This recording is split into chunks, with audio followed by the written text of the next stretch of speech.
Good evening, 6:30 PM, December 22nd, 2025. I call the Select Board regular business meeting to order. If you are able, please stand for the pledge.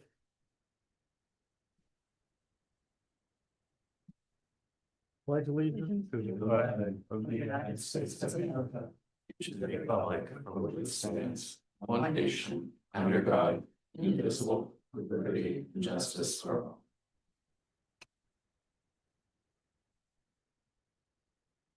Thank you.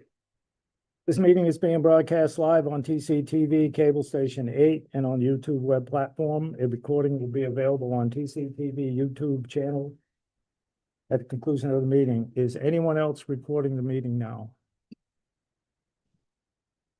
Could all please silence your phones at this time. Thank you. As a reminder, public participation will be limited to citizen input, a maximum of 3 minutes per person.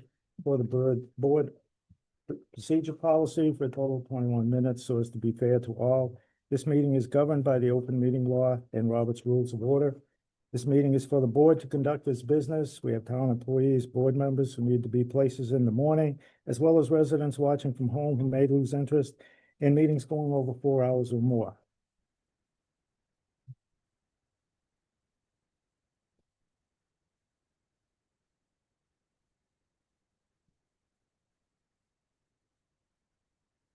And as one housekeeping thing, just an announcement.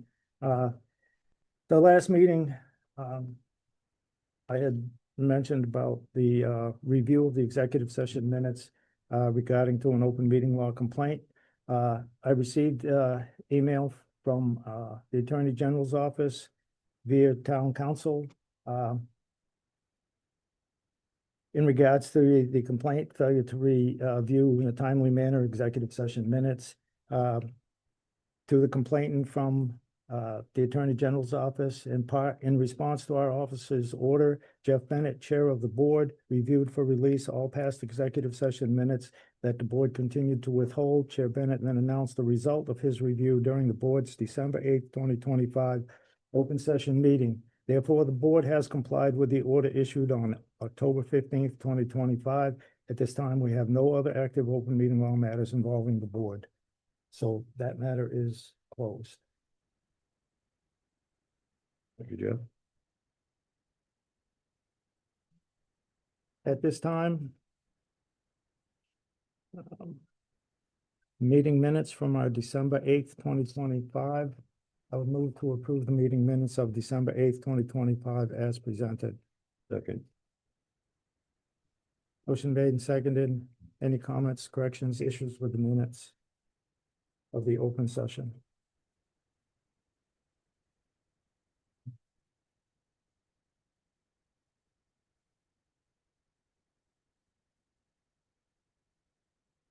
Anything? Hearing none on the motion, how would you vote? Mr. May? Yes. Ms. Graves? Yes. Mr. Toth? Yes. Ms. Bennett is yes.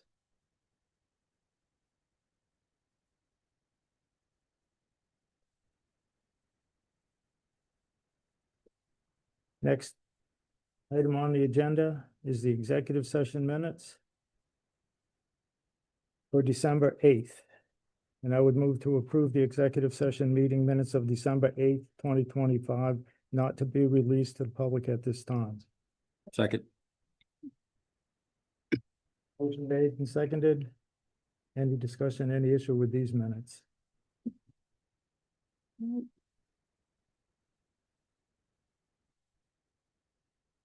Hearing none on the motion, how would you vote, Mr. May? Yes. Ms. Graves? Yep. Mr. Toth? Yes. Ms. Bennett is yes.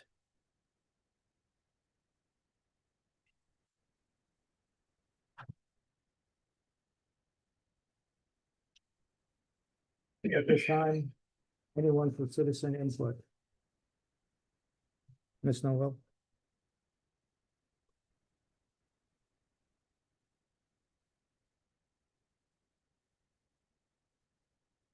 Gail Noel, Winchester Street. The permit for building the kitchen was issued March 29th. And we were told that it would only take one month. And here it is 6 months later. And I understand there's a disagreement between the architect and the builder, but we need a decision. You know, we need a kitchen. You know, what did the bid say?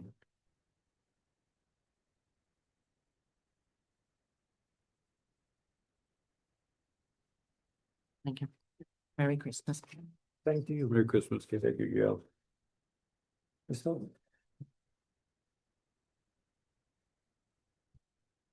Hey, good evening. Liz Toth, Gray Road. This is in reference to the board has talked about reporting requirements previously for the weekly reports and the quarterly reports. And I'd like to make a couple of comments on it. First, the reports on both a weekly and quarterly basis should be informative and actionable. And they should be metrics driven, not just, I did blah, blah, blah, blah. I did blah, blah, blah, blah. It needs to be a lot more what value is each department bringing in each particular report to the town as a whole. When it comes to the quarterly reports, I still think there should be quarterly reports. I also think there should be continue to do the weekly reports, but the reports, especially quarterly ones, should be smart. And I mean by specific, measurable, achievable, relevant, and time bound. There should be goals. They should say, this is what I accomplished last quarter. This is my goal for the next quarter. This is what I have concerns about. This is what I need help from the board to accomplish.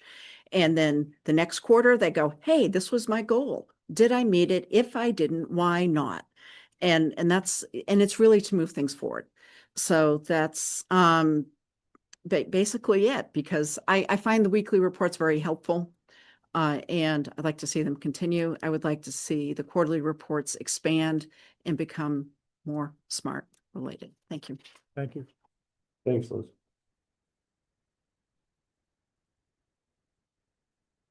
Anyone else with citizen input?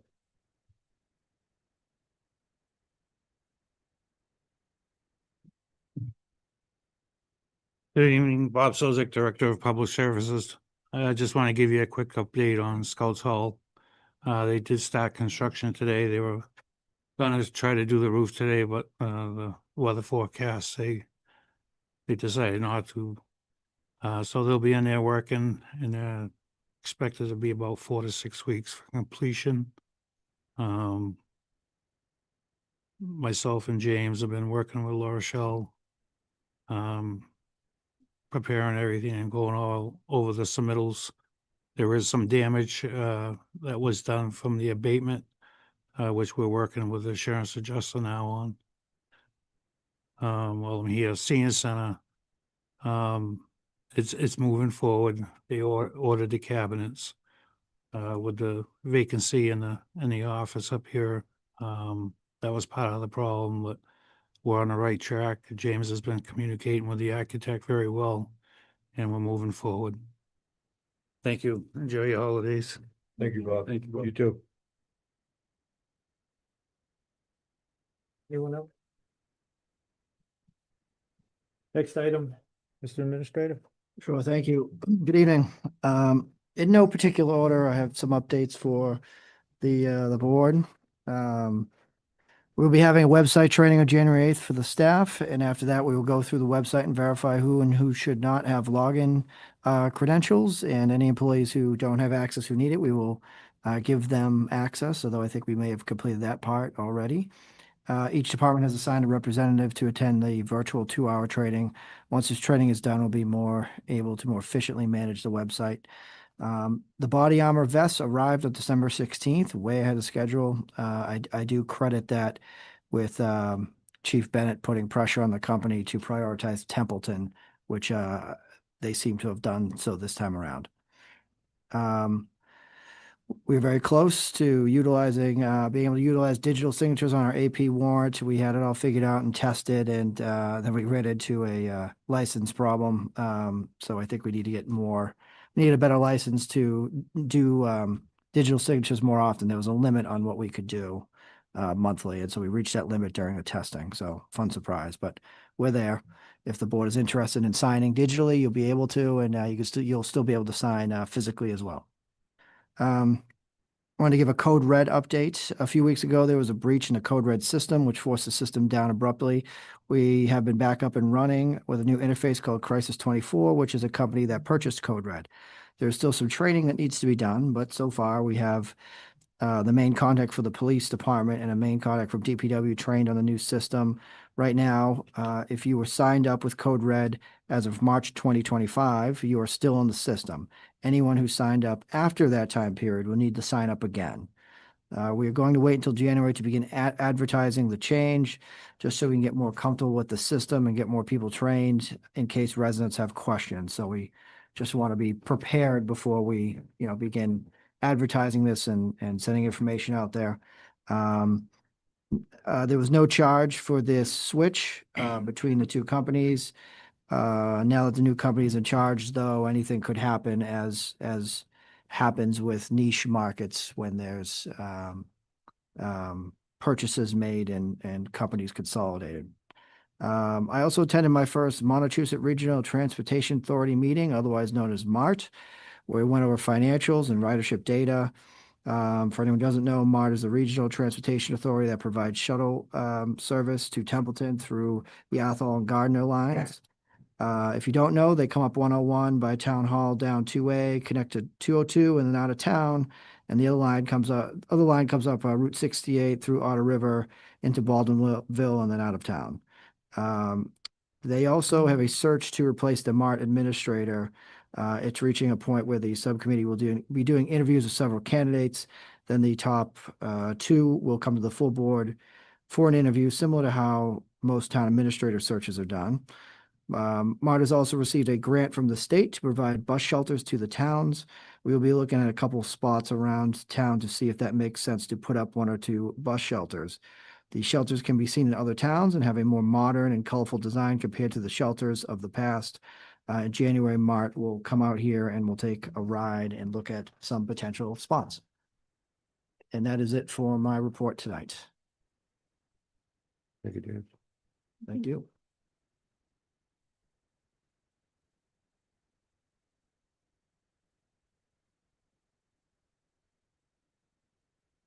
Next on the agenda is new business. We have no new employees tonight. We have no appointments. We do have a generous senior center donation. But this time I move to accept the donation to the Templeton Senior Center from Paul and Christine Casey in the amount of $200. Second. Motion made and seconded. Any discussion on the motion? Hearing none. How would you vote, Mr. May? Yes. Ms. Graves? Yes. Mr. Toth? Yes. And I vote yes. And a very heartfelt thank you to Paul and Christine Casey for your generosity. Thank you very much. Thank you. Next up is, I got an email from a gentleman, there's an Eagle Scout who has to do a project, and they're looking for, we're either going to present suggestions or ask for some. So if you would come up to the microphone, please. Absolutely.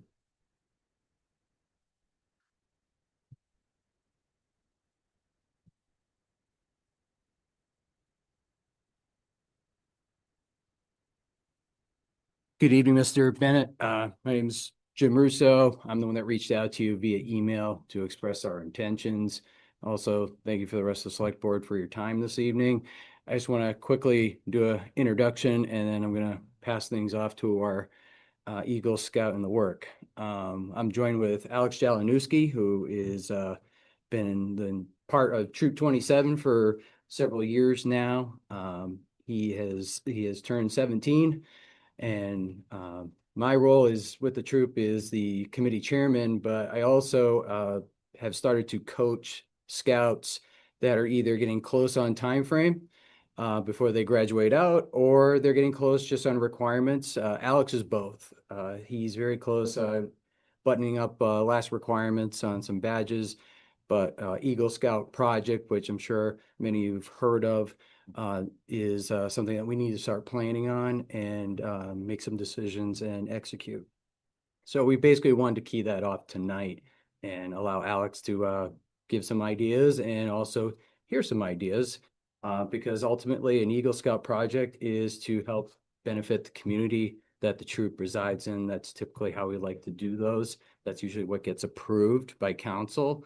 And they want these to be long-lasting projects as well, not just sweep or clean something. They'd like something to be repaired, built, upgraded, so it can really help the community in some capacity.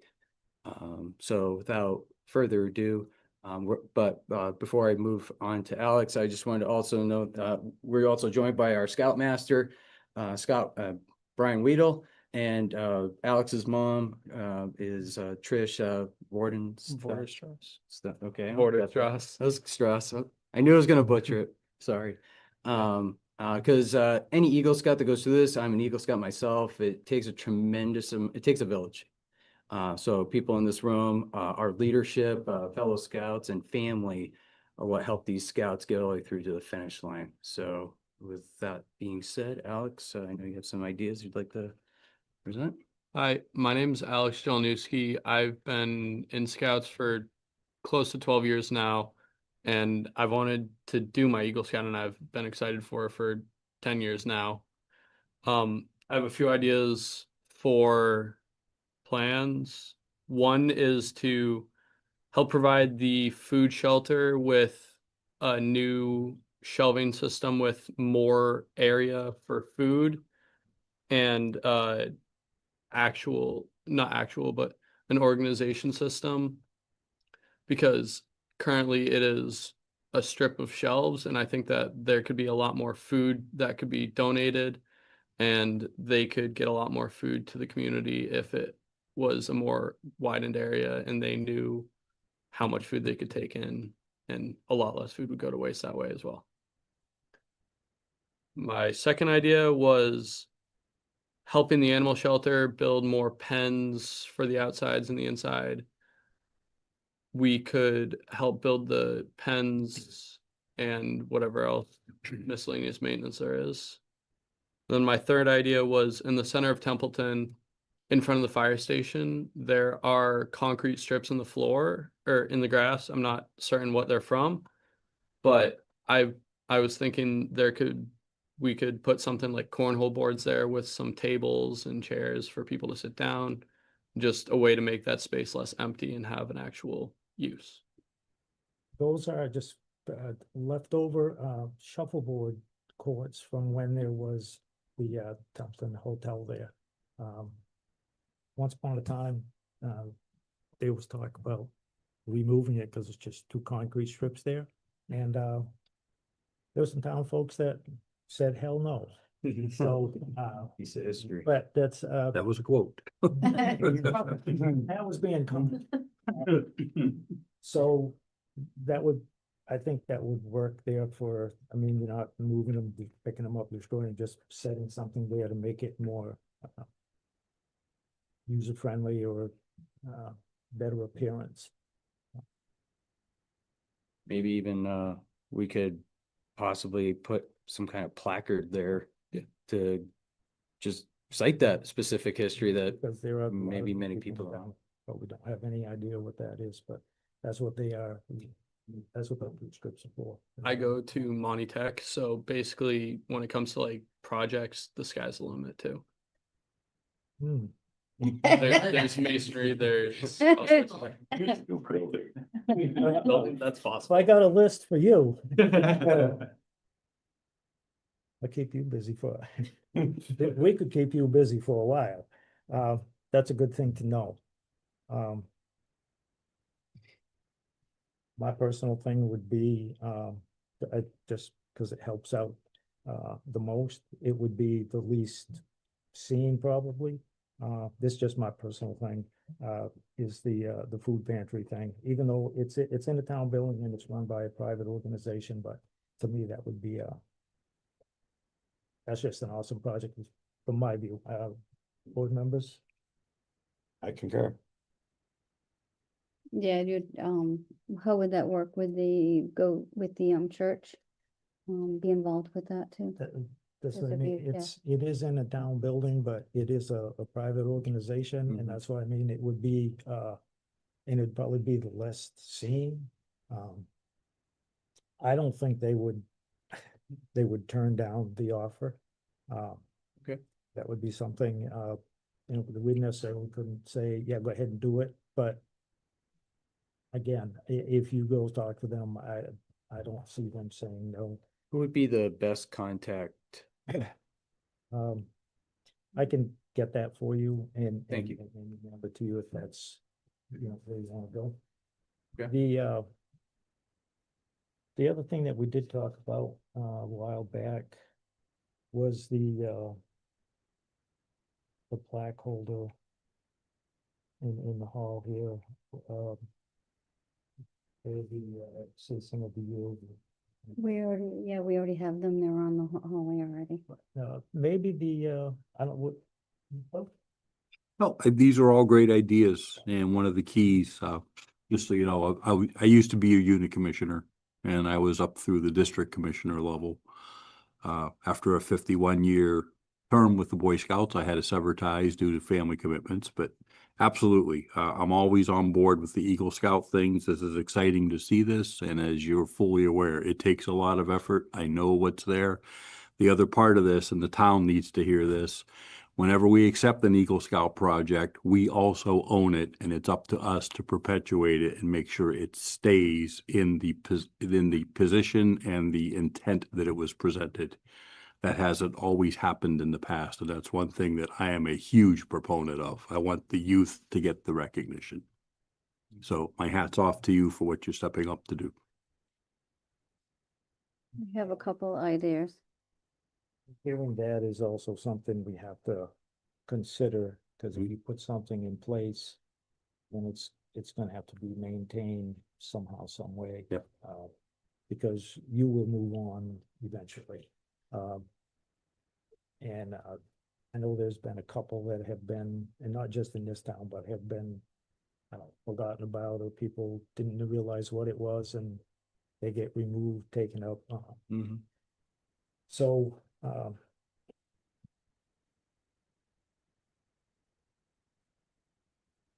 other than the food pantry shelving and thing idea, the thing that we could say yes to is, and again, I think it's a more visible thing. And I like your idea, thought about a plaque or something to let people know what those two little concrete sidewalks in the middle of the grass are. Yeah.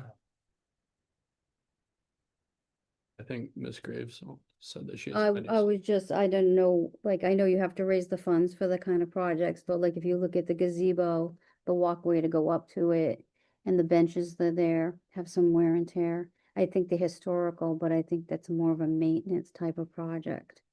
And I know that lots of people in various, the last time I had, Eagle Scout present to a board I was on.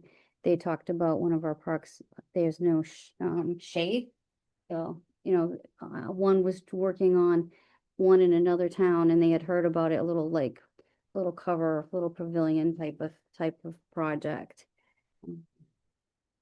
Those were the two things that had come up in the community, was the walkway and the, getting some shade and, like in the playground area type of thing where parents sit. But I like the food bank the best. I think they could really use it a lot. Okay. If there's a contact that we could follow up with on that. I have it, that, Yeah, I was and- climbing it up to Yeah. pass that along, but I have it for you. give them Oh, a fantastic. contact, yeah. Great. No, we're open to all kinds of suggestions and input, so. And I'm just wondering if they were to do something inside the building, do you think that Jeff would be okay if they put like a little placard like outside of the building leading into it to say there was a project inside the building from the scout? Either Like a little, outside or right inside Mm. the, well, like just, going to the counter. yeah, Inside, you walk inside and, like all the area you're talking about was over to your right, but when you go up to that counter right there, if you yeah, you could put something there. That's.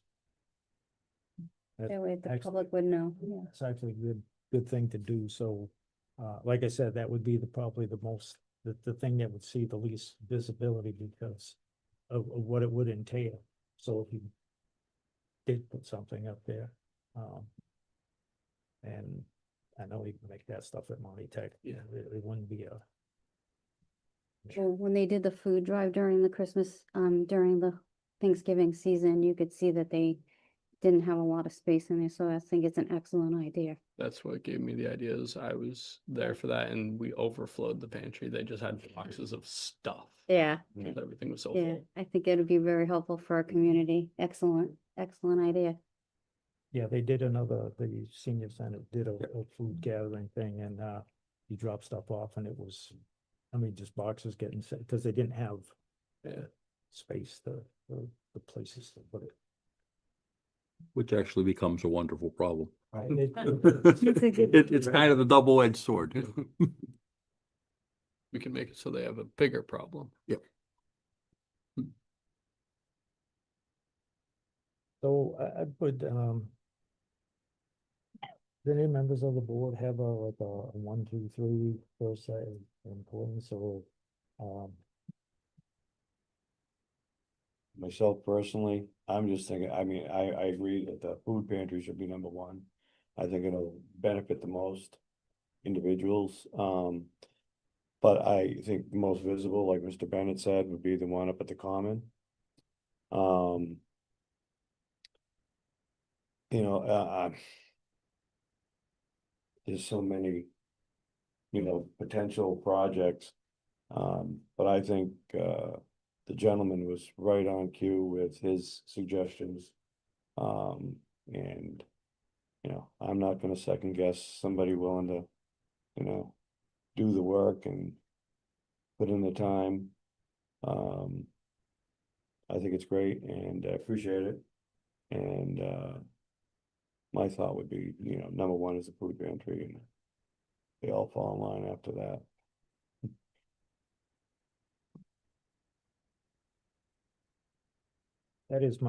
that's what I lean to because it helps, the most and it'll actually be functional and be worth something rather than just. It is a good thing to, to do something out in the open like that, but, eventually people are gonna just almost walk by like they do with the cement, the sidewalk, little short sidewalks in the middle, in one place. The, helping out the food pantry is, it's a more noble thing to do. And if we can get a plaque on the building, yeah, in the office in there, just letting people know what was done and by who. I think agree. that would be, Yep. that's your first one that you came to. I'm thinking that's the one that meant something to you, since you went up there and you all helped out and brought stuff, you saw it. Yeah. That would be probably the most meaningful one.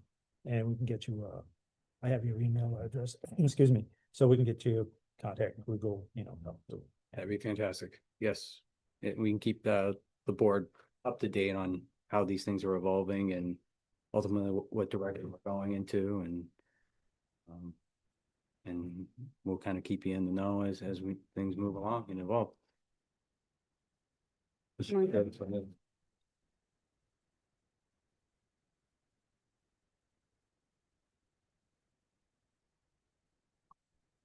Good. Mr. Chair, if I Yes. may. I think it's wonderful. You came before the board, you had some ideas, you asked for our input. I'm gonna flip the script on you just a little bit. And again, pulling back on 51 years of my scouting experience. This is the Eagle Scouts project. I like the idea you have a list with multiple items. I like the idea you're communicating and asking what's the need. I'm gonna flip it right back to you. What do you want to do? That's something you need to decide because it's your project. And what do you think would have the biggest benefit to the town? I don't need an answer. I just want you to think about that. But it's wonderful. And no matter what we decide, I'm in.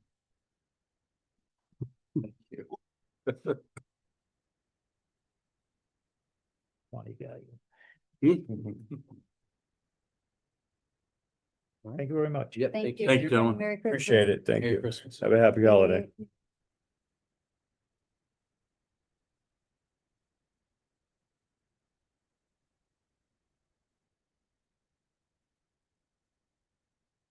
I'm interested.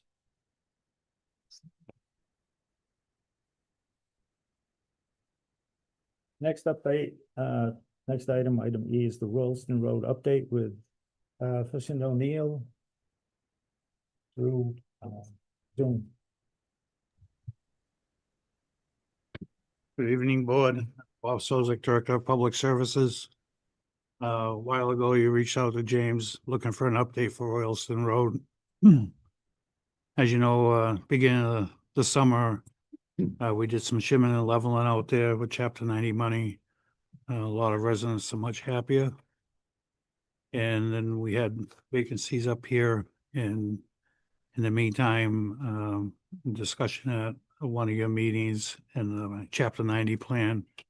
We're gonna put another 419,000 towards the Royalston Road project for engineering and design for MassDOT. So we got about 540,000 into that between the shimming and leveling and the 419 towards engineering design, which we submitted to MassDOT and was approved to move forward. Myself and James met with Nicholas 3-4 weeks ago. I get a quick summary on moving forward with this project. So at this point, unless James has something, I'd like to have Nicholas give you a quick update, what you're gonna expect in the next year. Nick? Thanks, Bob. Good evening, everyone. It's a pleasure to be here with you. I'll keep it short and sweet, and I will share my screen in a second. As Bob mentioned, we're re-engaged on this Route 68 project. It's been going on for a number of years. I think we started in 2015, 2016, and I'll go over the history for those new members of the board. MassDOT has re-engaged the town. You know, the project is programmed in the regional tip, and so we're kind of getting to the point where it's use it or lose it money. There's $11 million on the table here, so it's time to get the final design ready for bidding. We've hit some major milestones, so I'm just going to give you a quick update on what the status is, and then kind of the final steps that the town will need to take. There is going to need to be some board actions in the coming years related to right-of-way acquisitions that I think is important that you guys are aware of. And so without further ado, I will share my screen. Let's see here.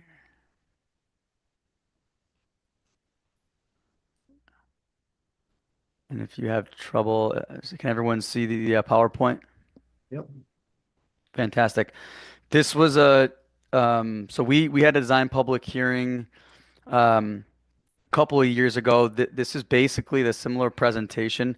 So I'm not going to go through every single slide, but I'm happy to stop and answer any questions on the project. Just to remind everyone, this is the segment of Route 68 that goes from 202 all the way to the Phillipston line.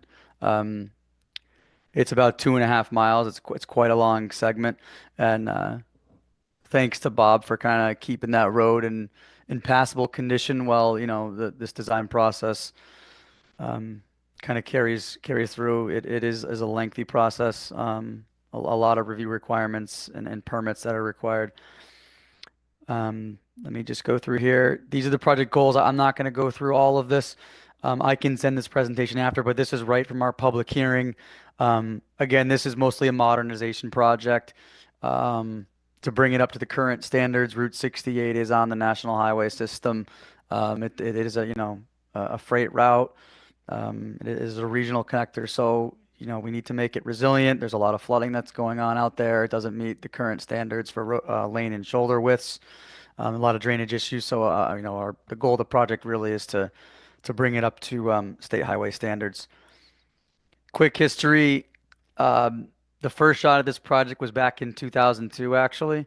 many DPW administrations ago, looking for mass highway assistance. They shot that down, and then about 10 years ago, 9 years ago, we came to a couple DPW directors. I believe it was it was Carter, one of the former administrators, asked us to help them out, looking to try to get some funding, and Mass DOT eventually did approve that project.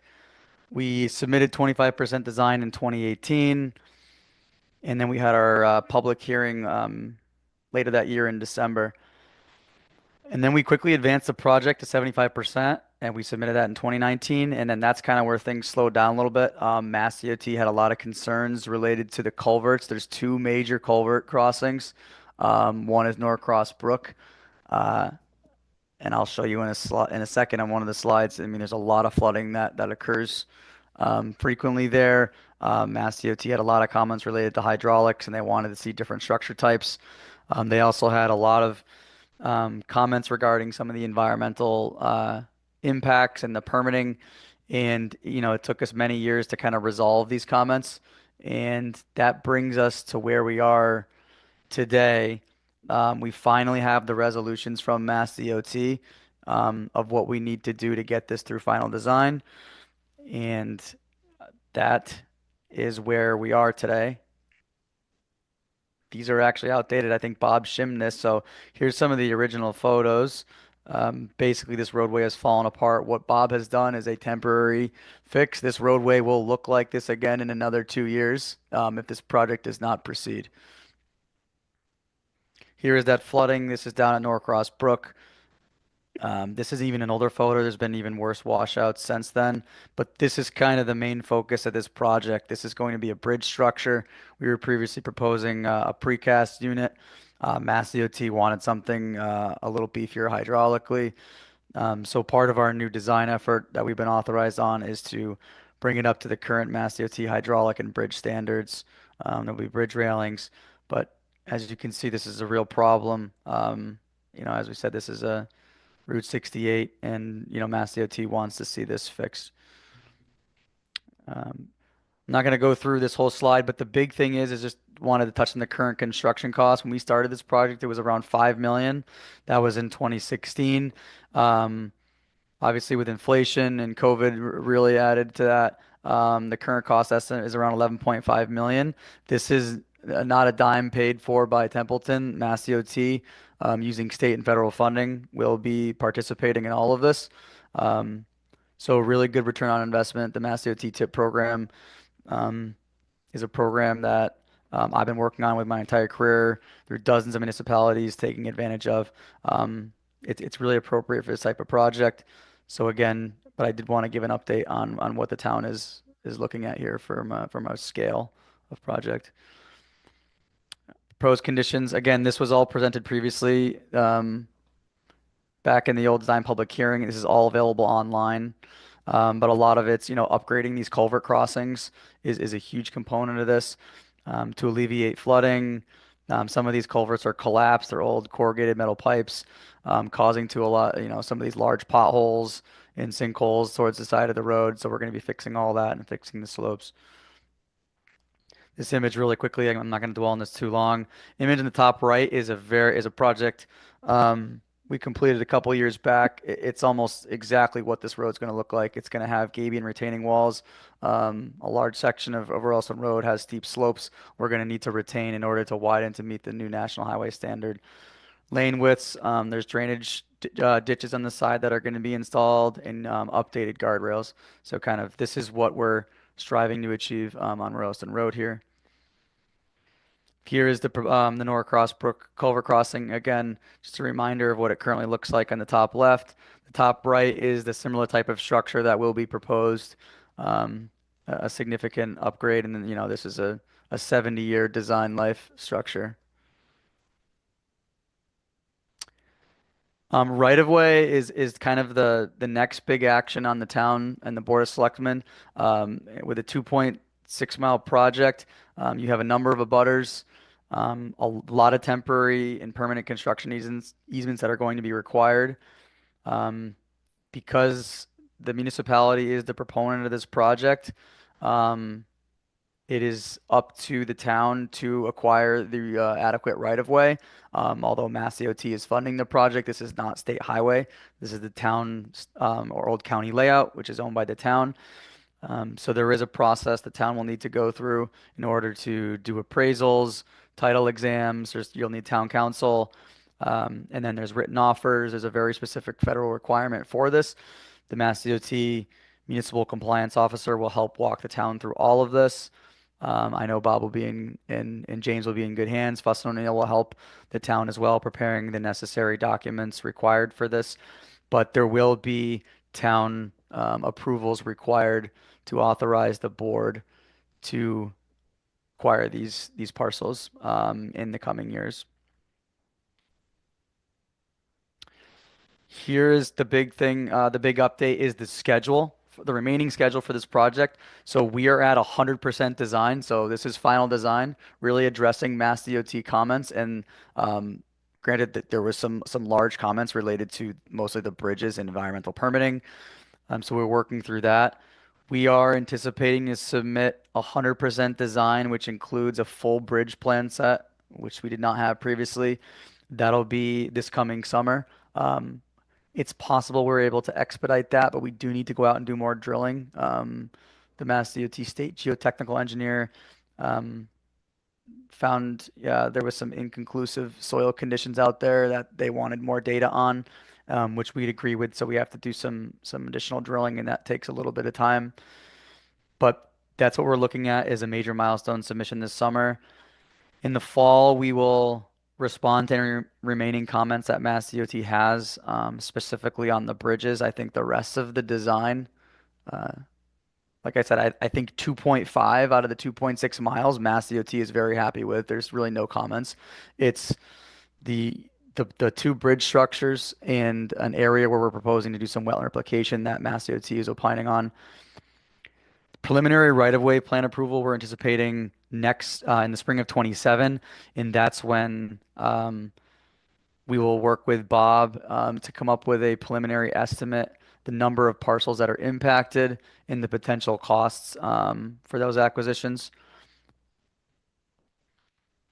And later in 2027 is when there will be probably at fall town meeting, there'll need to be some warrants related to right-of-way acquisitions. So that's kind of what I have in here in red is really the next big action on the town's end. Up until then, Fuss and O'Neill pretty much has it. We will take care of everything. It's in our court to get the design, file the environmental permits. We have to meet with conservation. There's MEPA action. We're going to need to do an environmental notification form due to the cutting of public shade trees. So there's a lot of permitting we need to get done ahead of that. And then after fall of 2027, we will submit what we call our PS&E package, which is a bid ready set. They'll be stamped, certified for public bidding. And then in later that fall, the town will do the final right-of-way acquisitions. You'll issue written offers and checks to those abutters that will be compensated. This project is on Mass DOT's tip for the 2029 fiscal year and is currently projected for a spring 2029 advertisement. So we have some time, and we could expedite this and try to bump it up a tip year. But right now, this is where Mass DOT has it programmed. So things are a little bit spaced out. The problem is permits expire, so we can't expedite it too much before, we can't get permits tomorrow because they would expire before the project's even advertised. So there is kind of a little dance we have to play. But right now, this is where the Montechusett Regional Planning Commission has this programmed in spring of 2029. And that is the update that I have on the project. If anyone had any questions, I'm happy to answer. And glad to be re-engaged in this project. It's been a couple of years, but we're ready to get it back on track and out to bid.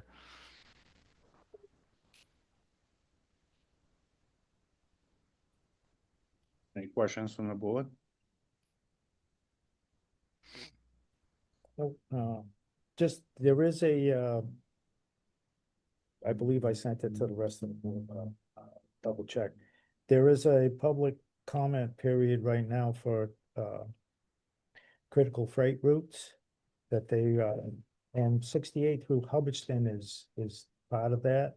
I'm not sure what, this part of 68 is, but, I plan on part of my input on that, to the public comment period to see if this road can get on that, be considered. There's a lot of other things, that line up with that, for the future.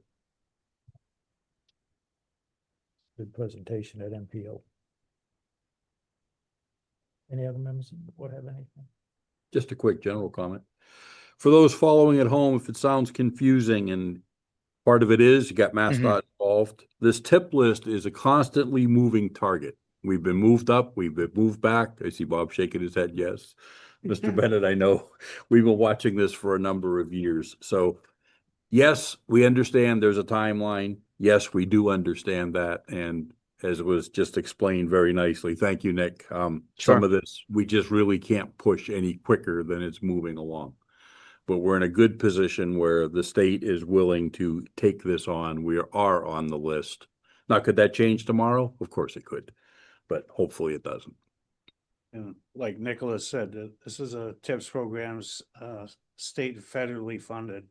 Templeton's just responsible for the design and engineering and the titles and stuff of the properties, just so the residents that are watching know. Yep, 11.5 million is a good return on investment. Mm-hmm. And, there is some money still sitting, I believe, for title work, on Royalston I Road. think Adam had something, I can't, I don't know what that I'm not- number is, but It was originally 65,000. Like that. So, I mean, it's a start, it's not. That's the importance of sucking money away. Nicholas, I'd like to thank you for the update for the board and James and the residents, and hope you enjoy your holidays. Yeah, thanks everyone for being patient on this project. I know it's a long process, but it's worth it. Thank you for your time and the presentation. The residents up there, they've been waiting a long time, but they appreciate they'll appreciate the information on this moving. Thank you. Absolutely. Happy holidays. Happy holidays. Thank you. Happy holidays to you too. Thanks, Bob. You're welcome. Have a good night, folks. You too. Merry As well. Christmas, Bob. Christmas.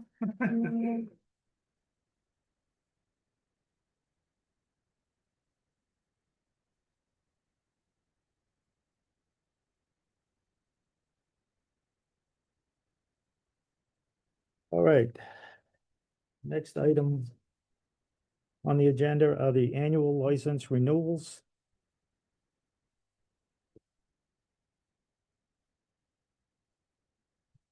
I would move to approve the annual licenses for liquor, common victrola, automatic amusement, live entertainment, class 2 and class 3 licenses as presented. Second. Motion made and seconded. Any discussion on these?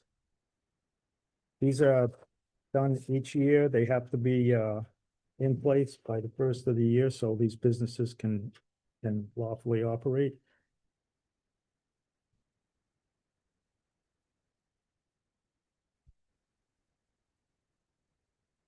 Mr. Chair, Yes. just a comment. I know I was one of many who had requested some information.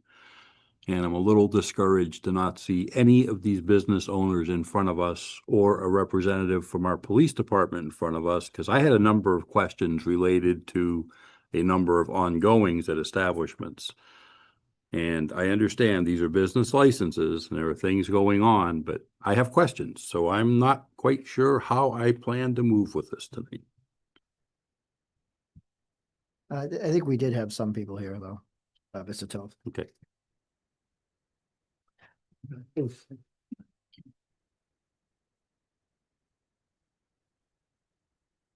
Good evening. My name is Maggie Tedros. I'm here for the Common Vic for Village Pizza. Yeah. Actually, will introduce myself. I owned that place since 2001 and till end of 2010. Then Morgan, that he was my good help over there and manager, and he took it over. Then lately he decided to retire. And me and my brother owns Village Liquor next door. And we own the building, 5 Elm Street. So I bought his equipment and will reopen it. I'm thinking to change the DBA name, just not to confuse people between, it will be different menu, different, people inside. So we cleaning up, like painting, changing floors, make sure all the equipment are in a good working condition. And we planning to reopen maybe mid-January. And again, it would be a little different, so the town will feel like it will be some different food, but basically it's the same. That the big skeleton of the menu will be the same. There'll be some added stuff like, barbecue, homemade roast beef, some stuff like that. And again, we very much I own the building, so I'm not sure if you guys have any question for me. I do not. Anybody from the board? So you're gonna be you'll be changing the name to The it? DBA name. Yeah, so that'll be stuff you'll have to work with the select board office. Yeah, I already talked to them. Jill. Yeah, Yeah. and I already contacted the Board of Health, Lori over there. Yeah. And I give her all my certificates that she Excellent. need. Yeah. And what else I want to say? That will just come before the board to change the name on. Yeah. Yeah. And again, I'm not a stranger for the town. I've been here. I don't know if you guys know the Rappes family, Spiro and Helen. Anybody lived in the town for more than 20 years, know.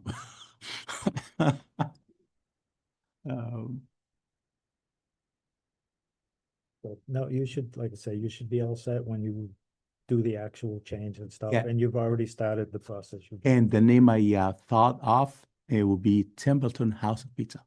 Ooh, that's nice. So, yeah. Like that one. Yeah.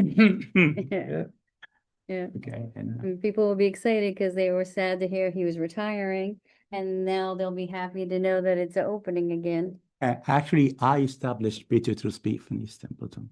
Oh, yeah. Yeah, when it was at the little trailer. Yes, yeah. I got the lease from the old, God bless his soul, old cousin team. Yeah, So yeah. yeah. And then Tony, the current owner, Yeah. used to work for me. So Okay. he took it over, Yeah. Yeah, he's nice. Mhm. Yeah. Okay, so yeah. So, Thank you. thank you. Thank you, buddy. You guys have a happy holiday. Happy holidays. You too, you yeah. also. You too. Thank you. Good evening. Thank you. Very good. Good night. Any further discussion on the licenses? Hearing none on the motion, how would you vote, Mr. May? Yes. Ms. Graves? Yes. Mr. Toth? No. And Mr. Bennett is yes.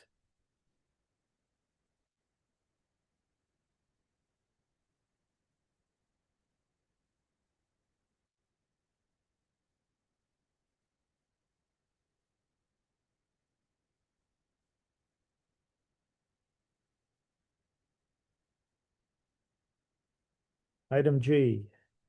Mr. Administrator? This is just also part of the license renewals. This is an item that I think is between the town clerk and the state that talks about your population, because I believe that affects your liquor licenses. So it's just a separate form, so it's listed separately for you to approve.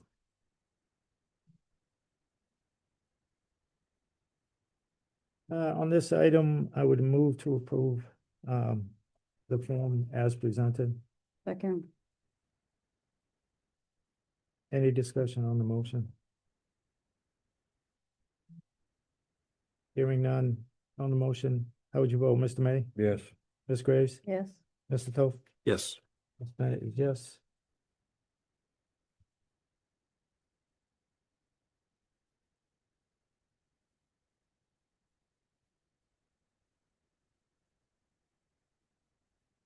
And now for the big one. The annual capital improvement plan.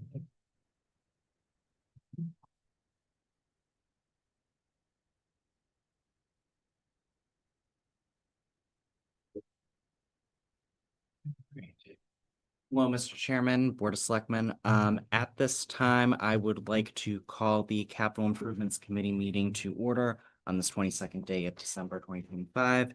It is 7:26 p.m. We do have a quorum of our membership here.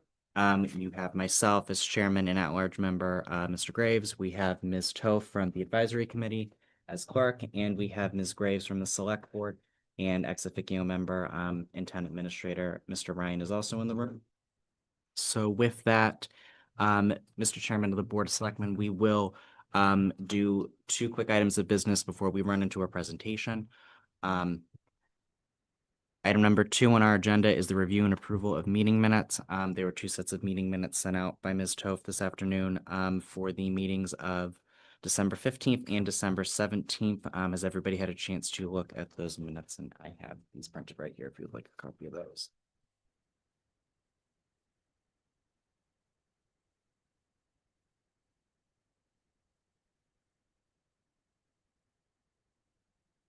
Okay. If there's no discussion on that, I would move to approve the meeting minutes of December 15th and December 17th. But I would add to both of those the lists of documents at the end because I didn't see that. But that's okay, we can fix that. So that's my motion. Does anybody second the motion? Second, All right, I've moved it and Candace has seconded it. Is there any further discussion on the motion? Going once, going twice, and 3 times. All right, so with that, we will go to the vote. How do you vote, Ms. Toth? Yes. Ms. Graves? yes. And I vote yes as well. That was unanimous. That passed 3-0. So with that, we will go to agenda item number 3, the authority for the chairman to approve. So pursuant to the bylaws, this is a meeting of the Capital Improvements Committee. I would be looking for a motion to approve for me to approve the final set of meeting minutes as submitted by the clerk of this committee following this meeting without further committee approval. Is there any motion related to that? So moved. All right, do I have a second?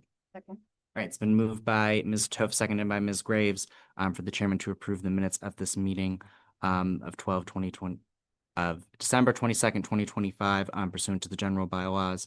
Is there any discussion on that?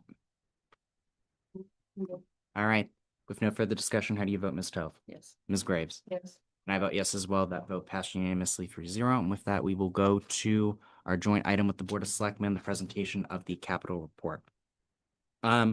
So, Mr. Chairman of the board and members of the board, the way that we've done this in the past is I'll go over the report that you have all been submitted.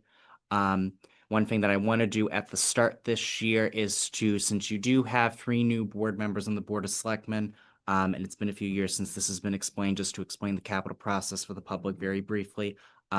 More unusual, even though you do have 3 new members on the select board. One of them has had prior experience on capital, and then you have one sitting here that's gone through the process this year with us, who is also new to your board. So we'll keep that very brief. I'll go into what the committee did for its review process this year, its recommendations, its general comments. And then the committee members individually will be free to give any final comments that they wish to share with the board. At any point during the process, as the select board sees fit, you can either ask questions in between or at the end. It doesn't really matter to me, as the committee has instructed me to do the presentation this evening. Are there any questions on how we're going to proceed? Nope. Okay. So with that, just as an overview, the capital committee is one required by bylaw. Its purpose and duty is to review all capital expenditures with a useful life of 5 years or more, and that are worth $10,000 either as a single item, or if they were to be bought in bulk, the total would be over $10,000. With that, departments are required to submit to the group annually on forms that are approved by the committee so that it may review and create a 5-year capital plan, and so that it may develop appropriate recommendations ahead of any final spending on those. As a requirement of the bylaw, any items before they go for town meeting approval should go in front of this committee before any appropriations are met. So with that, the committee met several times during this year.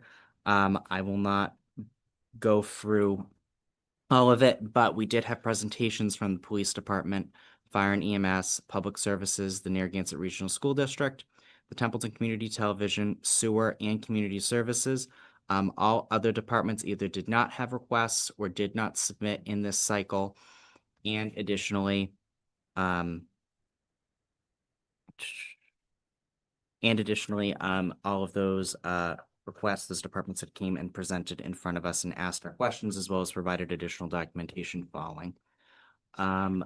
With that being said, a lot of what you have in your packet revolves around a look back to what we've done in the past, what hasn't been done in the past with regards to recommended items, and a look forward to what we need to, or what the committee had recommended for the upcoming year.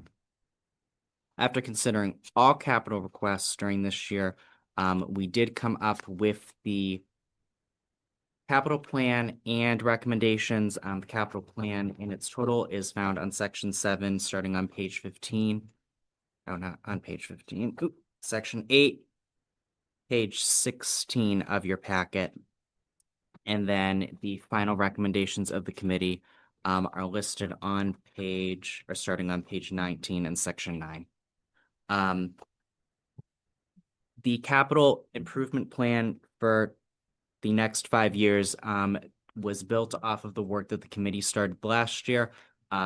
This year, we solicited more information from the police department, the fire department, and sewer department, as well as getting some inventory listing from buildings and grounds in order to start building out our current plan. But it is still a work in progress, as it always is, as anything can come up, as we have seen in years past. Additionally, we did also put, because of the design work that was done on Berry Road, we did list out Berry Road on there as well as a carryover from last year. Additionally, you will see the totals for what the committee is recommending at the bottom on page 18, as well as what was submitted per fiscal year at the end of that as well. For this upcoming fiscal year, for fiscal year 2027, the committee recommended on page 19, first and foremost, the Narragansett Regional School District bullet-resistant windows, then followed in order the town hall window replacements, the town hall entrance to the basement, also known as the doghouse, a police vehicle replacement, specifically recommended to be funded from meals tax revenues, the senior center carport, and then the radar trailer replacement. The final 3 items, number 7, 8, and 9. Number 7 specifically having a leasing suggestion, the utility pickup, the senior center generator, and then the F-750 plow sander dump truck, which also has a leasing option that we were looking at recommending.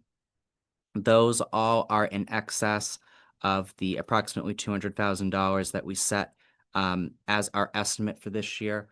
As the select board knows, free cash has not been certified, and no working capital budget has been developed for this year. So with that, that is what the committee based off of during deliberations based on prior years. Some items that were non-tax impacting, but were also recommended, the fire department is in need of cardiac monitors. Those will be done out of ambulance receipts reserved is what we have been communicated. The sewer department is also looking for a new vehicle to add to their fleet in order to improve their workflow of $50,000. When looking at their 5-year or at their ongoing fleet and when they plan to do replacements, it was listed for the sewer department to replace their, what they're calling their S2 2018 Chevy Silverado sometime within the year of 2027, whether that be fiscal year 2027 or fiscal year 2028. So that is why that is also listed there as well. For your knowledge, and we'll go into it more when I bring up the committee member comments, or not the committee member comments, the general comments of the committee. The committee was unable to recommend the other 2 projects that have been presented by the Narragansett Regional School District due to concerns about the capital apportionment issue that is still ongoing with the regional agreement, with that being a big question. And then the Capital Improvement Committee, after much deliberation, decided not to recommend any of the items submitted from Templeton Community Television due to the risks and concerns about their funding for cable enterprise funds and their suggested sources of funding for the out years. This is an advancement of the comments that the committee made last year in terms of what we had seen with Templeton Community Television and their requests. It was just something that the committee did not feel was strongly what was a strong plan moving forward. And given the financial situations and the discussions that have been going around with the cable enterprise funds, we didn't feel it was wise in order to recommend those for this year. That doesn't mean that those projects can't happen. It just means, and it highlights to the board more directly, that this is an ongoing issue within the cable enterprise fund. And then with that, does the board have any questions so far, or any comments or concerns?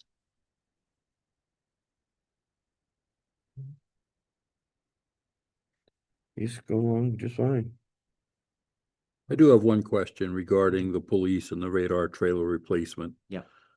I understand that was damaged in an accident. Why is the individual who struck and damaged the piece of equipment not being responsible to pay for that? If I hit something with my car or truck, I pay the bill. I can answer that, Mr. Toth. Okay. Thank you for your question. It's a very good one. Typically, our insurance company pays us for the damages, or less our deductible, of course, and then they subrogate in the background against that person and their insurance. So our insurance company pays us up front, so we don't have to wait, and then they go and chase down those people and get their money back instead of making us wait to get us our money. So it's a better system for us.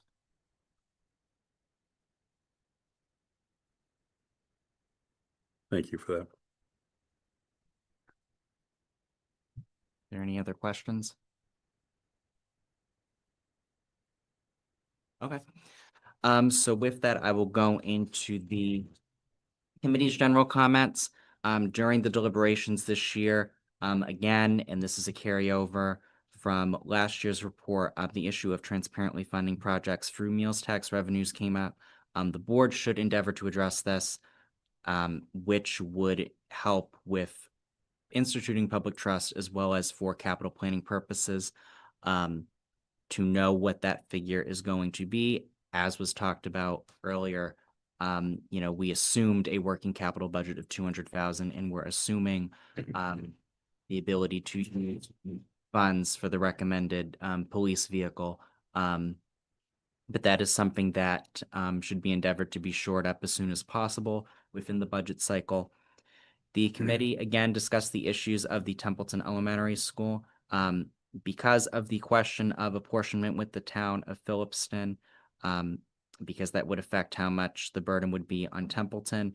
There is an issue with being able to recommend for future years what those costs would be, as well as when to do those projects for the Narragansett Regional School District. That is something that the select board should know. This is the first time this has appeared in a capital report because this is some of the first times that we're seeing capital projects. Over the past several years, the district has come forward to us, but now we're seeing those needs come forward more apparently, especially with our first recommendation for fiscal year 2027 being the bullet-resistant windows. And then the final comment is more of a comment on both of the board, but also for the committee in the future, relating to needing as much information from all departments as possible for all future planning years for capital. And then in furtherance of that, making sure that information is uniform and standardized, such as with qualitative and qualitative markers for levels of importance, because it makes it very difficult for this committee and it makes it almost impossible for the select board if the standard by which every department tries to highlight or prioritize their projects is different from how every other department does that. So that is just something that this committee needs to keep in mind for next year, as well as the selectmen as well. With that, the only other thing that no, I don't think I have anything further on this year's recommendations or this year's report. Are there any questions from the select board?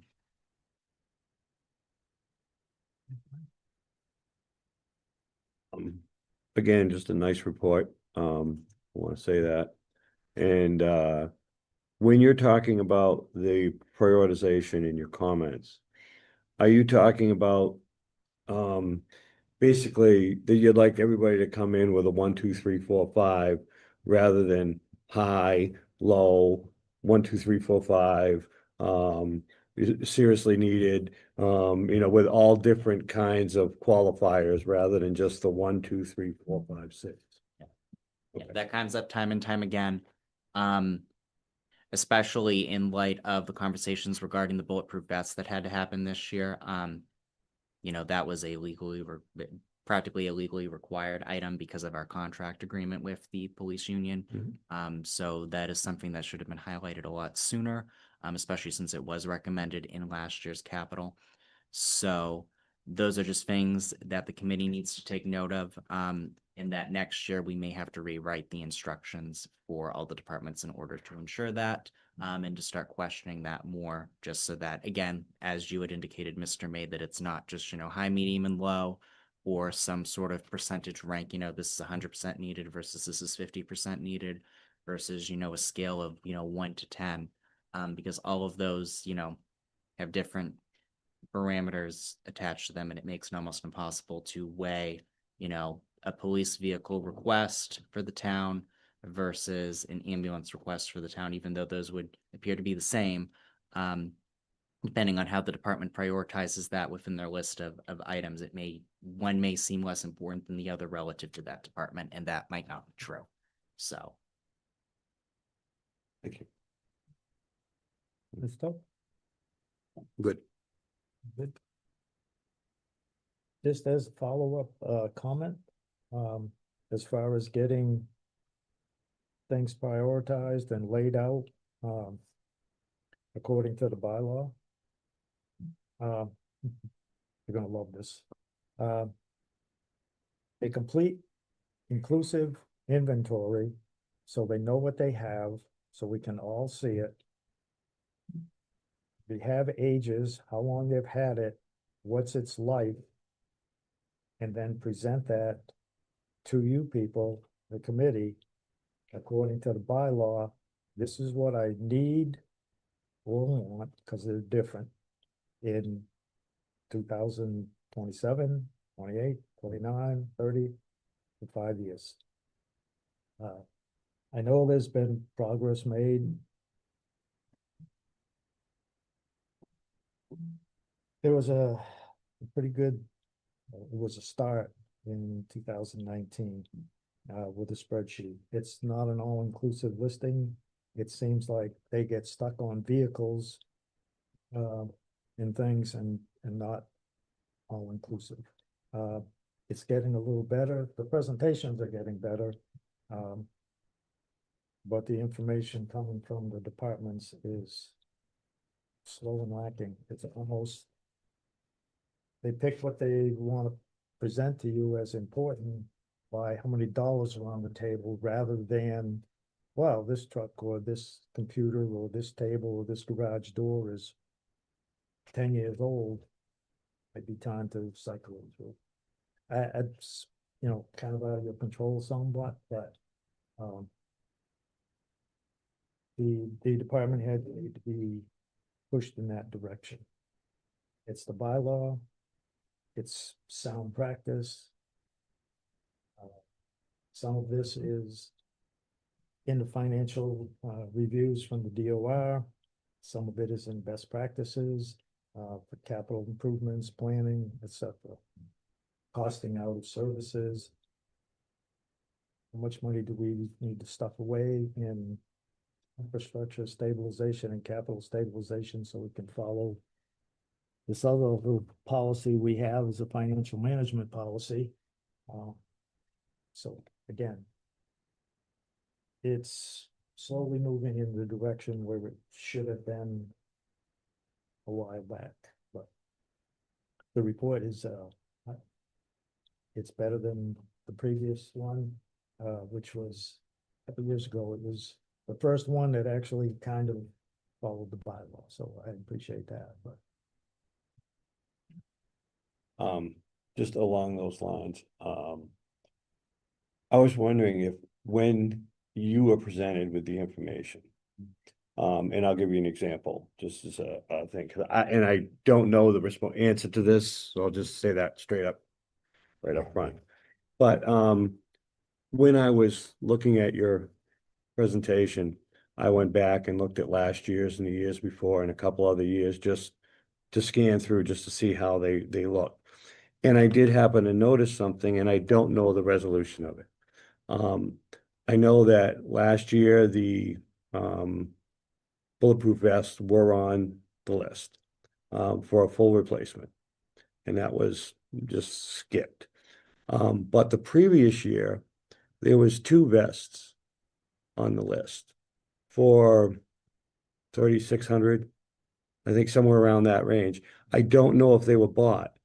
But my question was, like, when you're presented with, okay, we need a whole new rack of vests, do you have the ability to look back, other than going back through your, paper issues? Do you have that ability to look back to see, okay, well, they bought 2 this year, 2 this year, 2 this year. Do we really need the full allotment? Or is that just because we need a new set for the, for the contract? Wondering.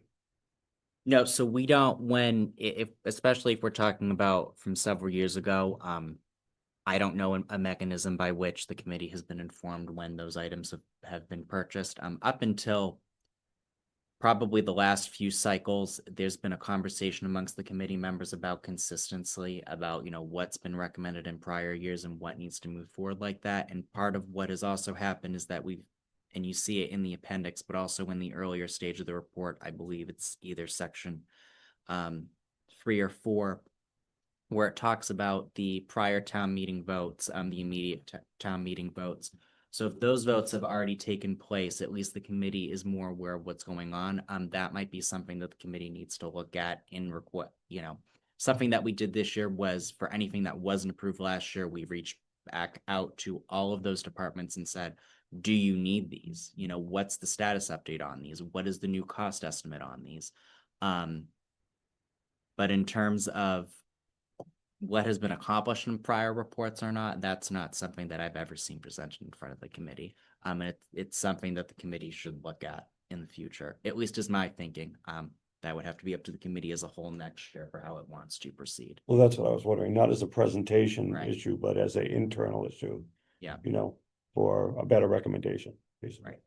Yeah. Thank you. No problem. That was well said, Justice. Having sat in that committee and as the chair, I can concur with you. We did not have all of that data readily available.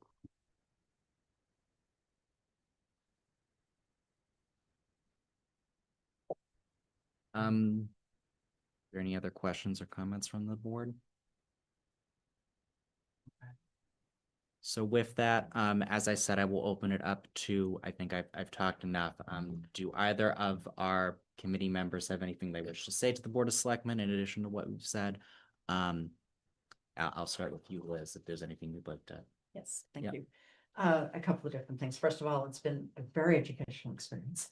The second thing is, there was a good basis for foundation for where we started.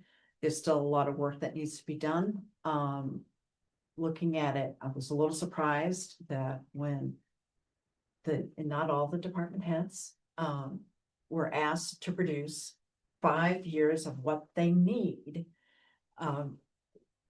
The first, it was a deer in headlights with almost everyone. The first time it's like, okay, 5 years, you know, the bylaw says 5 years. And so that was a little bit difficult. Maybe next year we need to make quite clear in the expectation that for anything that's years 3, 4, 5 out, that it's an estimate. Please don't go out to the vendors because you're wasting their time. And we all are, but we kind of need to know what's coming, when things are going to be planned out. When do you expect to need it? Whether it's, you know, some big expense that's equipment or something maybe not quite so big, but still fairly expensive. Maybe it's new software, maybe it's an upgrade, maybe it's whatever it is, to be able to bring that back forward. I personally, that if a department chose not to come in front of the capital improvements, and I'm saying this publicly again to everybody, as far as I'm concerned, you missed this round unless there's something materially that has changed in your situation. You're basically saying, I don't need anything for the next 5 years. And that's where I personally was coming from with it. I know it changes every year, but that's it. Thank you. And I just want to give a big kudos out to Justice here. He has done a fantastic job in chairing. So thank you. Thank you. All right. Ms. Graves, do you have any comments of the board? Not really. I think that, I mean, listening to this year, last year, a couple of years before that, I think it's the capital improvements progressing. And hopefully the departments will come forward and get a better understanding of what they need to present. And I think that we did an excellent job. But I could be biased. All right, and Mr. Ryan, if you have any comments, since this was your, first real introduction to the town on this, if you had any comments regarding it, or if you didn't, that's okay too. No, I'll just say that I think you all did a great job and you received a lot of information and went through it in a very logical and methodical way. And thank you for the wonderful report you put together. It took a lot of effort and you should be proud of it. So thank you. Right. So with that, if there's no more business, that the selectman wishes to engage with us on the presentation itself, is that correct? Is there no more business? Nope. Okay, then I would entertain a motion to adjourn this capital meeting. All right, I have a motion. Do I have a second? Second. All right, motion made and seconded. The motion to adjourn is non-debatable. We will go to a vote. How do you vote, Ms. Toth? Yes. Ms. Graves? Yeah. I vote yes as well. That motion passed at 7:53 PM and we are adjourned. Thank you. Thank you very much. At this time, I would move to accept the fiscal 27 capital report as presented. Second. Motion made and seconded. Any discussion? Mr. Chair, just one comment. Yes, sir. I've said it before, it bears repeating, and I don't want to be flogging the dead horse, so to speak. For years, this capital improvement committee was looked at as kind of almost a thorn in the side, but this is actually the opening volley of our budgetary process for the year. And I think till we get that mindset squared away and straightened out, we're going to continue to see these improvements. I'd like to see them advance a little bit quicker.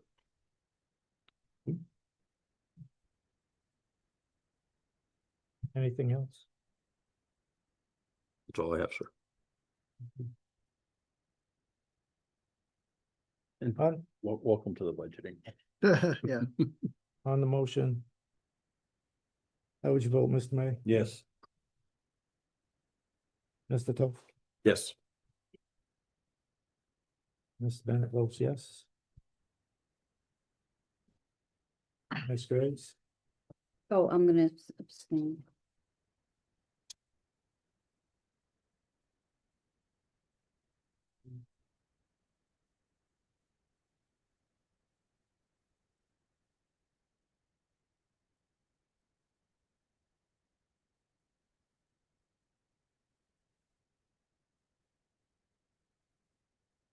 Next item is the fiscal 27 budget timeline, Administrator. Yes, Mr. Chair. So in your packets, I put together a timeline that closely matches your timeline from last year, and I just wanted to make sure the board was okay with that, and then go over a couple of items with you relating to the budget cycle. So first with the timeline, obviously I want to hear your feedback, but one main decision that I'd like the board to make is that the Saturday meeting typically is around the 14th of March. However, if you had the Saturday meeting on March 7th, with all the department heads, that would give this board an extra meeting to discuss the budget, which I think is very helpful to you, but that's up to you. The only caveat with March 7th is that Chief Bennett, being the planner that he is, has a vacation booked and scheduled, so he'll be gone until the 10th or 11th or something like that. So we could have the meeting on the 7th, and then the chief would be fine presenting his operating budget at the next select board meeting, which would probably be the 23rd. So we could do it that way, or the 16th, because you have a select board advisory meeting there with a school committee could in theory present around that time. We could throw the police operating budget on that night as well. I think the 7th is a good idea, and just have the chief present separately. But it's the prerogative of the board. It gives you an extra meeting, like I said, to discuss the budget with having, a larger picture after having met with the department heads on a Saturday. And so that's the main question about the timeline. The rest of it pretty much mirrors what you did last year. The only other thing which I made a judgment call on was, instead of having draft one budgets due in December, I'm having them due in January, which didn't affect your timeline going forward for anything that affects me being able to compile the data or get my information ready, but that's more than enough time for me. Other than that, this matches everything. So I just wanted to open it up to the board for comments on this part. Mr. May? I'll roll. I'll go with anything. Ms. Graves? Good. Mr. Toth? I like it. Now, do we want to do the department head meeting on the 7th as opposed to the 14th? To give you the 9th, the 16th will probably be mostly for the school, and the 23rd. So you essentially have 3 meetings potentially to talk about your the operating budget after having the full information, as opposed to 2. Is that fine? 7th? And we'll just have I'm good with that. yeah, all right. I prefer the 7th. I move to approve the budget timeline as presented. Second. Any discussion? Just general comment. I'd like to see the schools rolled in with that March 7th presentation. I know it makes for a very long day, but it also puts all the pieces of the puzzle in front of us at the same time. Just my thoughts on it. Mr. Chair, you could consider putting that on the next agenda. We could discuss that.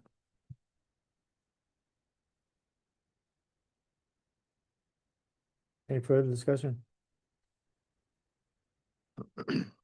On the motion, how would you vote, Mr. May? Yes. Ms. Graves? Yes.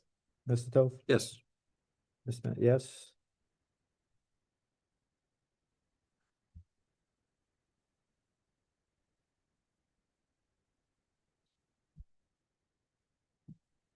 So my next, in relation to this, so I sent out an email to the department heads, I don't know, was a couple weeks ago or at this point. The one thing it was basically a, instruction email on how to submit the budgets, not too dissimilar to prior years. The one thing I did not, send out though, because I didn't want to get ahead of this board, was I did not have them put COLAs into the budget for non-union employees. So I would like to suggest to this board that we have me go instruct the department heads to put a 2.5% COLA into the first round of the draft budget. That way we can see how it shakes out for all non-union employees.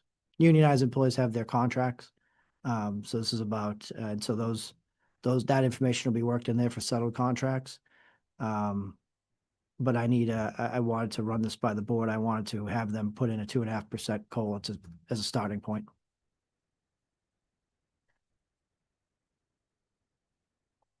For the non-union stuff, and I believe that's a cleaner way to do it. And when town meeting gets the budget and they vote on it, they know that up front, and it's not gonna be something decided after the fact by the board.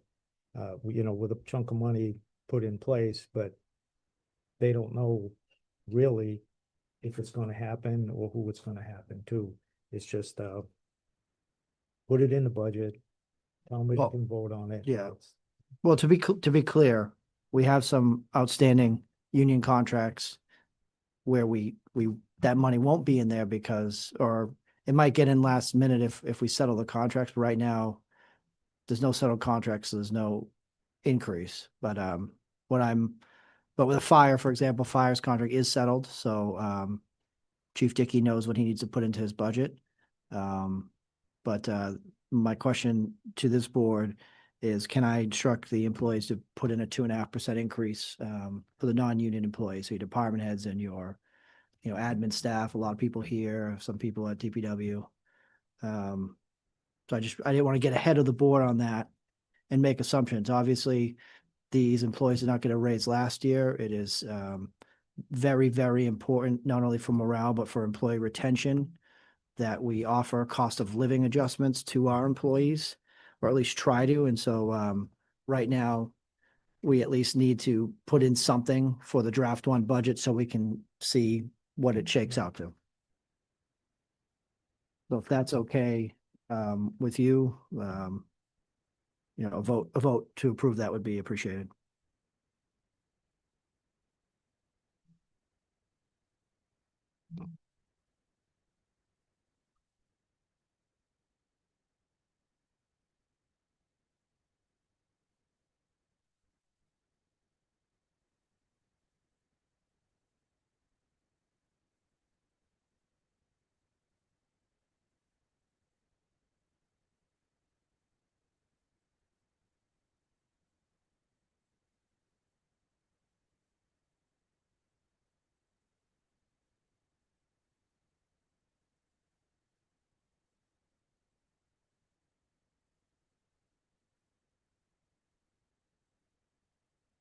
Or vote on that. Hmm?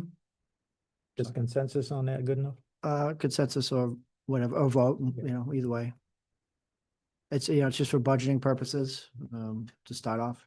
So, but could be controversial, could not be. So I just wanted to run it by the board before I instructed the employees to do so. Does anyone on board have an issue with that?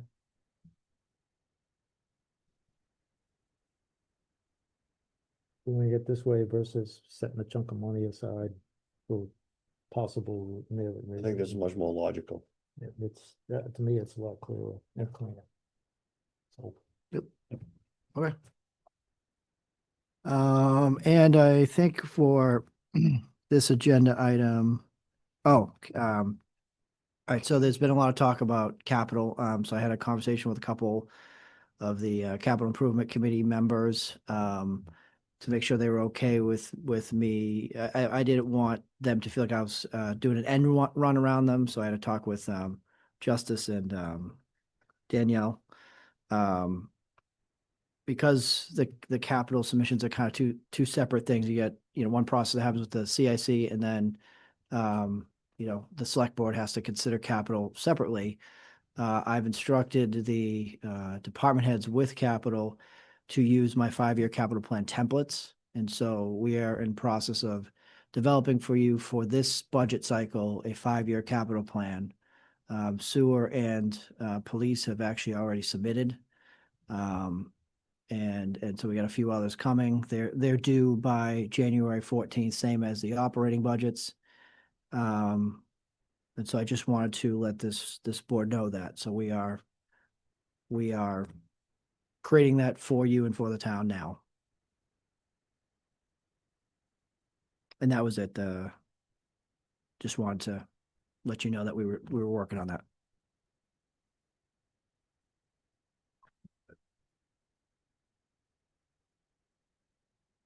So yes, I think that was it for that line item, for that agenda item.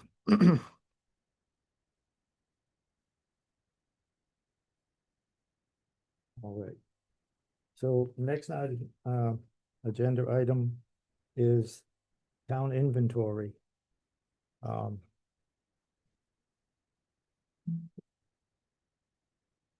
emailed and I believe I gave hard copies to the board. Anyway, an inclusive inventory had brought this before the previous boards before, so it's not the first time. It's an example that I found on the Hubbardston website. They actually have links to go to this, and the inventory is divided up in facilities inventory, fire station, police station, park, et cetera, a vehicle inventory, an IT inventory, and town and state owned land inventory. It's 4 separate, you can find 4 separate links with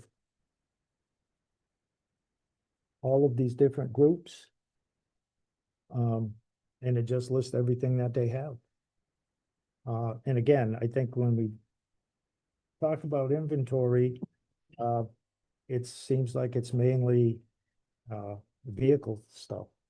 And I know I have requested departments what they have for trucks and so forth. I know Mr. May has done it. I believe Mr. Toth has asked before, but I've gotten lists and they're not inclusive. New vehicles have been bought and they're not added to their. One is from the maintenance list of maintenance vehicles taken care of by the DPW, Highway Department, and with Public Services, whichever, but at the highway garage. And again, as I mentioned with the capital presentation, I don't know how a department puts out a 5-year plan, if you will, of I want to buy this, and I need this next year. The year after, I'm going to need this. The next year after that, I have this truck that's 5 years old, so I want to trade it in where I still have some worth to it. So I'm looking for that in the 3rd year, and then the following year and the following year. And if you have an inventory that's inclusive for IT stuff, okay, we bought these copiers, or we're renting them, leasing them. We bought these computers, these laptops, back in 3 years ago. And we have 10 of them. We want to replace boom, boom, boom. And this is the reason why. So when we go to capital, then and again, this is for not just us, but the way that the Hubbardston website and a few other towns that I looked at, there are links. This one was in the, under the town administrator link. When you go there, and then you go to his page and you can see this town inventory and you hit it and 4 links show up. And it's a very easy look, and if you keep it up to date, it should be a simple thing to do. And this is also, the inventory has been mentioned several times during the audit in the management letter. It's been cited that the accountant should have an complete inventory. And I don't know if we have a complete one anywhere that is up to date. Scott Hall got struck by lightning. I don't know who did more damage, fire department dumping water, it doesn't matter, but you go for the insurance company, you need to know. I know at home, if something happens at your house, boy, what do you have in there? What got damaged? You gotta show it. You just can't make stuff up. And the way to do that, for a lot of reasons, is to have all-inclusive inventory. I know Ms. Toth's been on the board for a few years. This is not the first time this has come up. It gets discussed usually when capital comes around, but it's just simply something that needs to get done. Department heads should know what they have, I would think. Unless they just, are they just guessing? Oh yeah, I think I need 3 laptops because yeah, I know I got them around here. It's Mr. Chair. and I would propose that we charge, because it has been talked about, but the board has never charged someone to actually do it. And I would propose to charge the town administrator to get this done, because it will be coming from the board, and the administrator works for the board and carries out most of our wishes. Agreed. Some. I would like to just say something about inventory. Every job I've ever had has had, you have to have inventory, especially if you're gonna do budgets for your businesses. So you're talking about your buildings, you're talking about your trucks and stuff, but I believe that every independent department like TCTV or Parks and Rec should have an internal inventory of how many balls that they have for soccer, how many cameras do you have over here, the bigger ticket items that they have, just like the DPW should know how many leaf blowers, they should have an inventory. When you're purchasing something, it's not hard to have a spreadsheet, and right as soon as you buy it, you put right in, I just got this, and you put it in your spreadsheet. So when you're doing your budgets and things, if you need to buy anything more, but that way the town knows exactly what it owns, if it ever had to be replaced. So I'm a big inventory person. Every job I ever had is pretty much what I had to do. So if I worked at the radio station, I had to do inventory on every piece of equipment and everything we owned, or and you do that in retail too. So I think that the department should also have independence within their sections on the materials that they have, that they own, that at any point the town administrator or select board could ask to see. Mr. Chair, no, Mr. May first. Mr. Chair? Yeah, it's been mentioned a couple times. I was gonna say, I've mentioned it at least once for the last 10 years, once a year, I'd say. Either at Capitol, at advisory, or at the Board of Selectmen meeting, town meeting. And yeah, I think we need an inventory. I don't know how you know what you need if you don't know what you have. It's just that simple. And it's a lot easier to explain these things to the taxpayers when they can see it.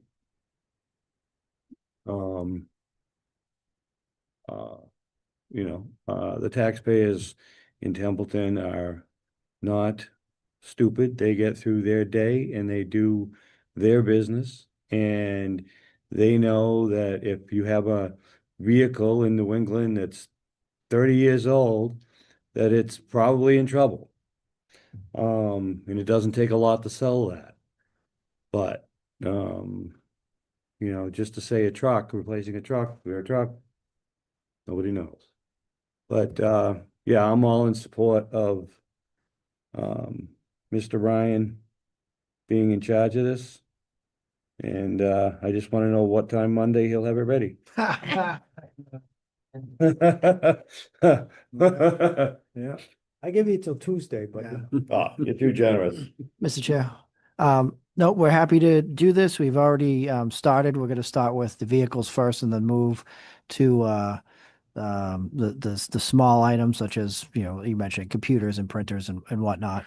So I tasked Jill with helping me with some of this. She's working with department heads on vehicle inventory, and we've also received from our insurance company a list which will help with the big items, i.e. the buildings, to see what they're valued at and, make sure. And this is also a nice way to check to see what is insured versus what isn't. When I started in Salisbury years and years ago, that was one of the first things I did, and we found a lot of items that were not on there. Big things were pump stations were not on there.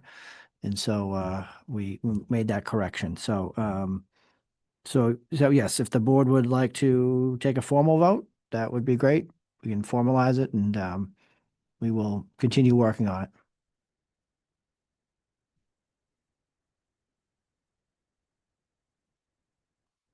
I would move I would move for the board to instruct the town administrator to begin and create an inclusive inventory of all town property, town departments. A second.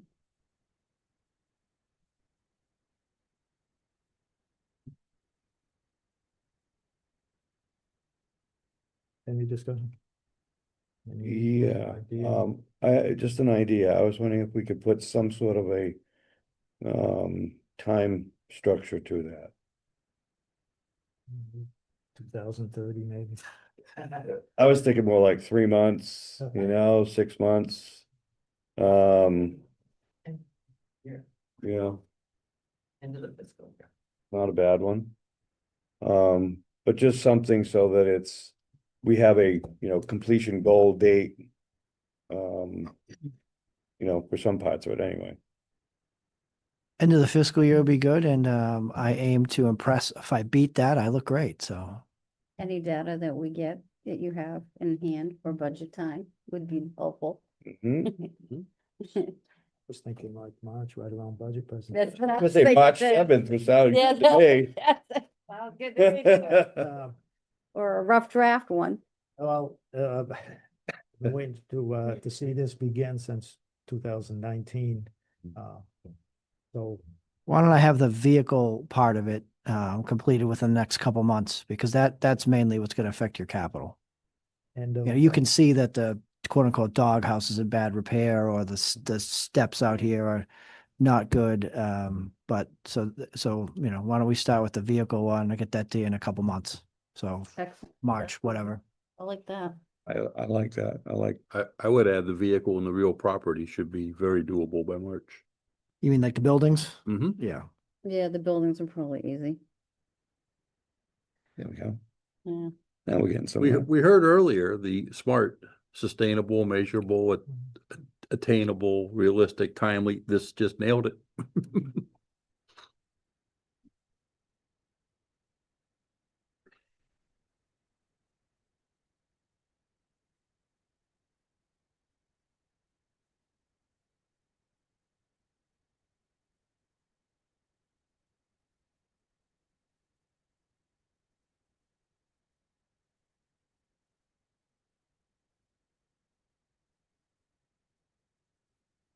end of fiscal year. For the whole thing, and I'll get you the inventory next couple months. I mean, the vehicle inventory next couple months. That's good. And an insurance check would be what is insured, what isn't. The, I believe there's 5 vehicles parked down at the Baldwinville Fire Station in the back that 2 of them are federal, came from Department of Agriculture, I believe. They can be returned. They're just sitting there on the, one point in time, they had some use and now not so much. Okay. And the other ones came from the state surplus and they're just sitting there because we keep getting told, well, state says we got no place to put them. Well, neither do we. Your storage problem is not our problem. Again, they had use at one point in time, but now they don't. And if we can't salvage them or surplus them or auction them off, the state says they belong to them, well, then we'll give them back to them. I don't think they want them back, but I don't make all those rules. But if that would be something to check because they're sitting there on town property. Whatever the status is of them. So the kid goes in there climbing and You need to finish the Yeah, vote. BES is gonna be open in that area, is right adjacent to their land. Okay.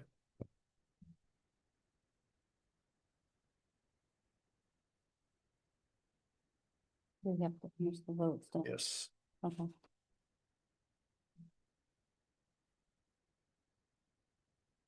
so the next item on the agenda. You have a Have to motion, vote on you that. have a motion on the table, Mr. Chair. Yeah. I'm sorry. All right. I think you were So gonna. we're all good on the time frame and Yes. how we going to do it. We just have to line vote down. All right. On the motion, how would you vote, Mr. May? Yes. Ms. Graves? Yes. Mr. Toth? Yes. And I vote yes.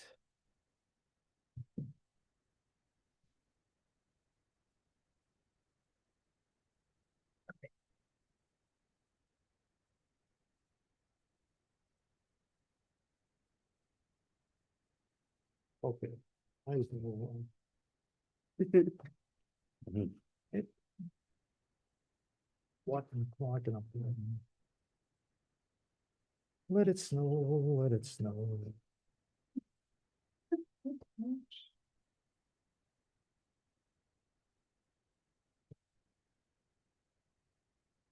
The next item on the agenda is the free cash distribution.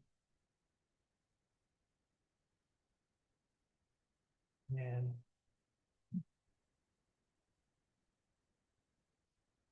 when in our financial management policy, it references free cash. It says several things.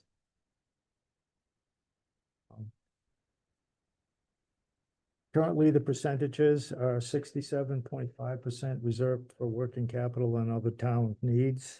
Generally, that's what the town department heads look at and go, I got this chunk of money to spend for capital. Or things I want to buy. 7.5% transferred to the general stabilization fund. 10% each to the capital stabilization fund, the infrastructure stabilization fund, and 5%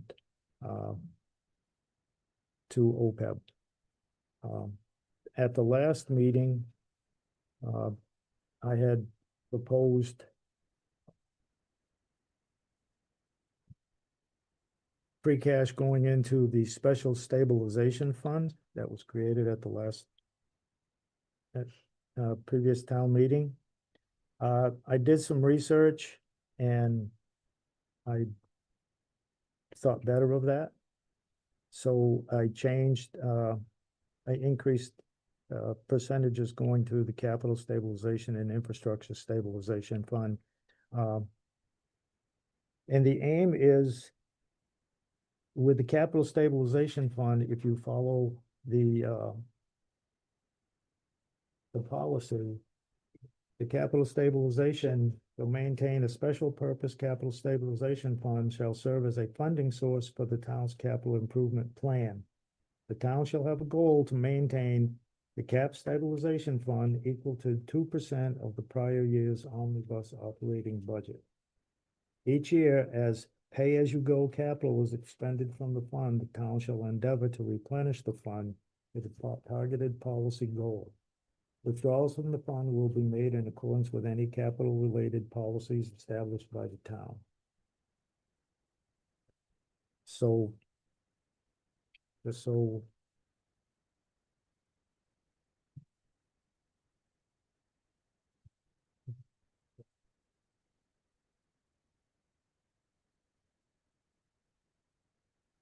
thank you. Thank you. The main reason that I removed the special stabilization fund was looking at the meals tax and what the town was told.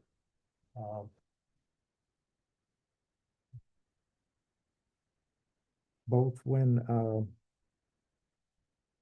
meals tax was passed back at the annual town meeting in 2018.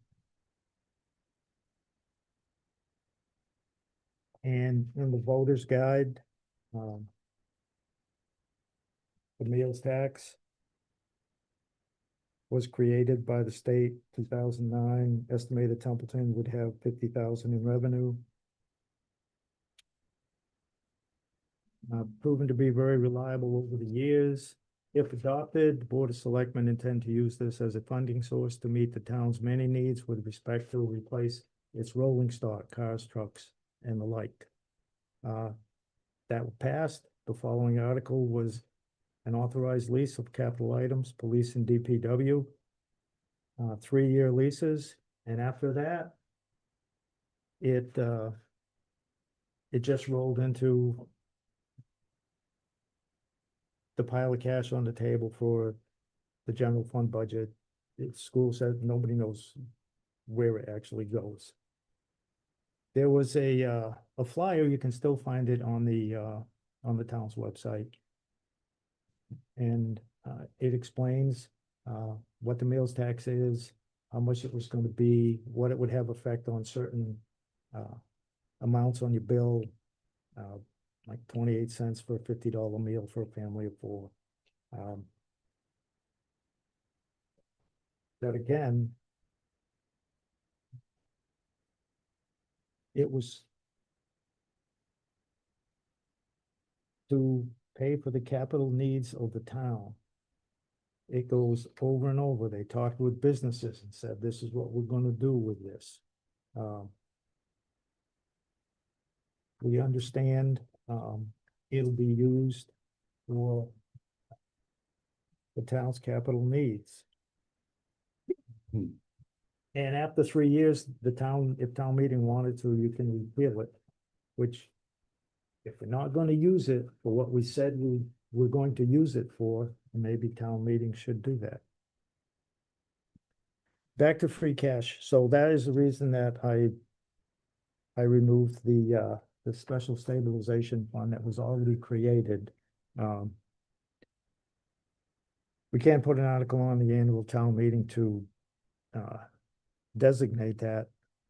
It's a special stabilization fund. We can designate the meals tax, all of it, to fund that special stabilization fund. And in turn, the last few years, we've averaged around $80,000 in meals tax. This first quarter's went down a little bit, but there's been a few years where one quarter will fluctuate a little bit, go down and but come back up. So on the free cash, as you can see, I proposed, I bumped, taking the special stabilization out of there, I bumped the 15% for working capital, snow and ice deficit, and the end of the year shortfalls, 10% to the general stabilization fund, 25% each to the capital stabilization fund and the infrastructure stabilization fund. We just had a presentation this evening that when it comes time in a couple of years for the 68 project that's been on the books for a long, long time, we're gonna need funding to do the tax title and so forth. There is a little bit of money sitting on the books right now, but clearly we're gonna need, Mr. Bennett, can I just, on that particular point, we can actually use chapter 90 for that. So to come that year, you could just use chapter 90 for but that. You don't need to use the it. chapter 90 money is, we need drainage done, sidewalks, we have other roads. We have we got a grant for Barry Road engineering, but we don't have any money to even start that. So, I get that, but it would be 1 year, about $100,000, let's say, and for it, you get 11, $0.5 million, 2-point-something mile road. I don't think that's a bad deal. what was I? Oh, 25% each. And for the infrastructure stabilization fund, this fund was created with the intent of funding things like that. So the more money you put in there, the more money you have available, and these funds also make money. If you looked at the last BVA from the accountant, I believe the general stabilization fund, excuse me, earned about 22,000. So it's making money. The more money you put in these funds that sit there, but over the course of the year, you add to them by making it. Now, can that money, you have a bad market or thing and go down? Yes, it's happened before, but it generally always rebounds and goes up. A caveat to that is, if you want to buy a 1-ton truck for the highway department and it's $90,000 and you only have 80,000 in meals tax, you can ask town meeting to take out some of the investment income out of a stabilization fund. And I checked this out, you can do this. Take out some of that, move it over to there, and you would have the money in addition to earned income and meals tax, and buy outright a truck or a cruiser or whichever you choose to use the special stabilization for. It's just, we have to get smarter with our money before we go asking taxpayers, residents, for override. And again, to follow our policy with regard to capital, it states the aim of creating that capital stabilization fund was to pay as you go for most things. Now, when you get it, you get up in the $500,000, $1 million type of thing, stuff, well, then you go the debt exclusion route, such as the roof on the school, things like that. Water main replacement, which, we've been paving a lot of roads, but I believe we just paved South Main Street and already had to dig it up because we did a little water main replacement down on the rotary, but for whatever reason, they didn't go do the water main to the end of the new pavement, which would have been, what's that word that we not like to use? Plan? Plan, yes. So, and 15% in the addition to the town's reserve fund, whatever the town appropriates at town meeting. Last year, I think it was 49,000. 15% of free cash, add to that. You have you have an accident. You want to fix it while you're waiting on the insurance company to pay up. And 1 year we had a check, it was 65,000, I believe. It didn't come till almost, believe it was a police cruiser. And she got in an accident in August, where it was. The insurance check didn't come till, that happened in the summer, didn't happen till the following annual town meeting, where it could be taken care of. So when something like that happens, we need a funding source. And the reserve fund, yes, you have to go to the advisory committee, but you don't have to have a town meeting. A special town meeting is minimum 28 days out. State law and our bylaw. So again, money left over from the previous year, you can increase the reserve fund, which, again, in the financial management policy, there was an example put in there. They're going to strive to add, percentage point, 2%, whatever, increase it each year, but it hasn't been done. Matter of fact, this year they asked for 50 and it took 1,000 out well, we got a tight budget. This would be a way to increase that without affecting taxation. And to have it there. And if you don't use that reserve fund, guess what? Town meeting can either take money from the reserve fund, cover the snow and ice deficit, or if you don't touch it, it just rolls into free cash and it'll just keep regenerating itself. And 5% would go into the OPEB fund, which is consistent with previous numbers.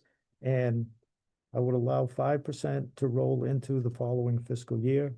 And again, if we don't want to do that, then we'd have to change the financial management policy, because it states in there that we will strive to not expend all of the free cash so that we start the year off with a balance in free cash.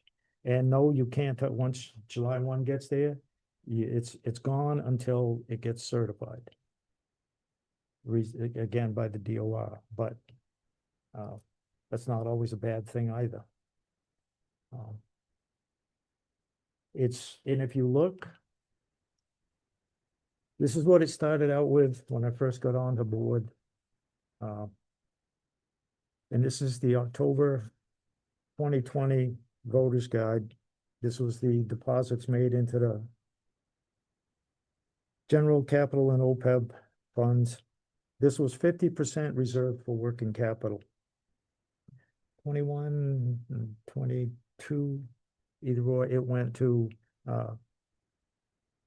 60. And then a year or so later, it went to 67%. And more of that money is going to general fund and in special articles and things, as the free cash has generally gone down. This is a table of free cash and where it has been put in fiscal years, and not necessarily spent in that fiscal year, like money put away in different places. In the 25 annual town meeting is fiscal 26, but in fiscal 25, this is where the free cash went. Capital and special articles, you can see, we did 600,000 in 20, 616, 2021, 22, 256,000, 23, 299, 24 is 308, and 25, 100, and basically 150,000. But in 2020, free cash was 1,455,158. 21, it was 1,327,538. 22, it was 1,134,704. In 23, it was 168,088. In 24, it was 674,546. 2025, it was 868. I know for a fact part of that is 87,000 of that came from was declared surplus out of the overlay fund. And I believe everybody got the email from the town accountant. She's estimating that free cash will be in around the 500,000 or so neighborhood, but that goes along with budget books. If you look at it, the free cash trajectory has been basically on the downhill. It's not climbing up high.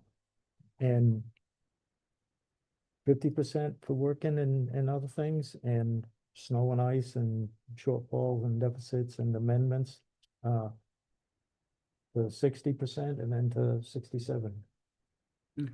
I have. And less is going into the places where it makes money. Again, this has been noted by the auditor several times. Only has made a point of saying that you put your money aside and, you know, here and here, and you can make money, even in the short term. Chair, I had a question on your first item, the 15%. So instead of 67% or the 50 back in whatever, you have it at 15%, and you have snow and ice with that. Now, last year, we had a deficit of 180,618 of snow and ice, and the year before was 100,000. And at 15% of the $500,000, that would be $75,000 put into that. And so if we had another deficit, like we did, like the 100,000 from the year prior, 2025, or I was just trying to figure out where you would get that revenue from to fix that problem. I mean, the way I understand it, Candace. Yes, As you stated, you know, snow and ice was $180,000. That was the overage. right.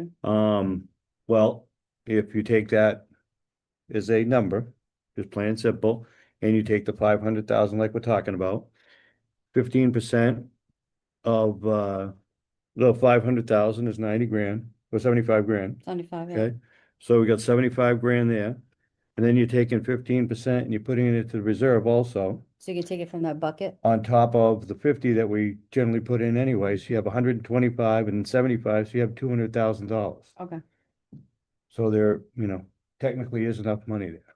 right.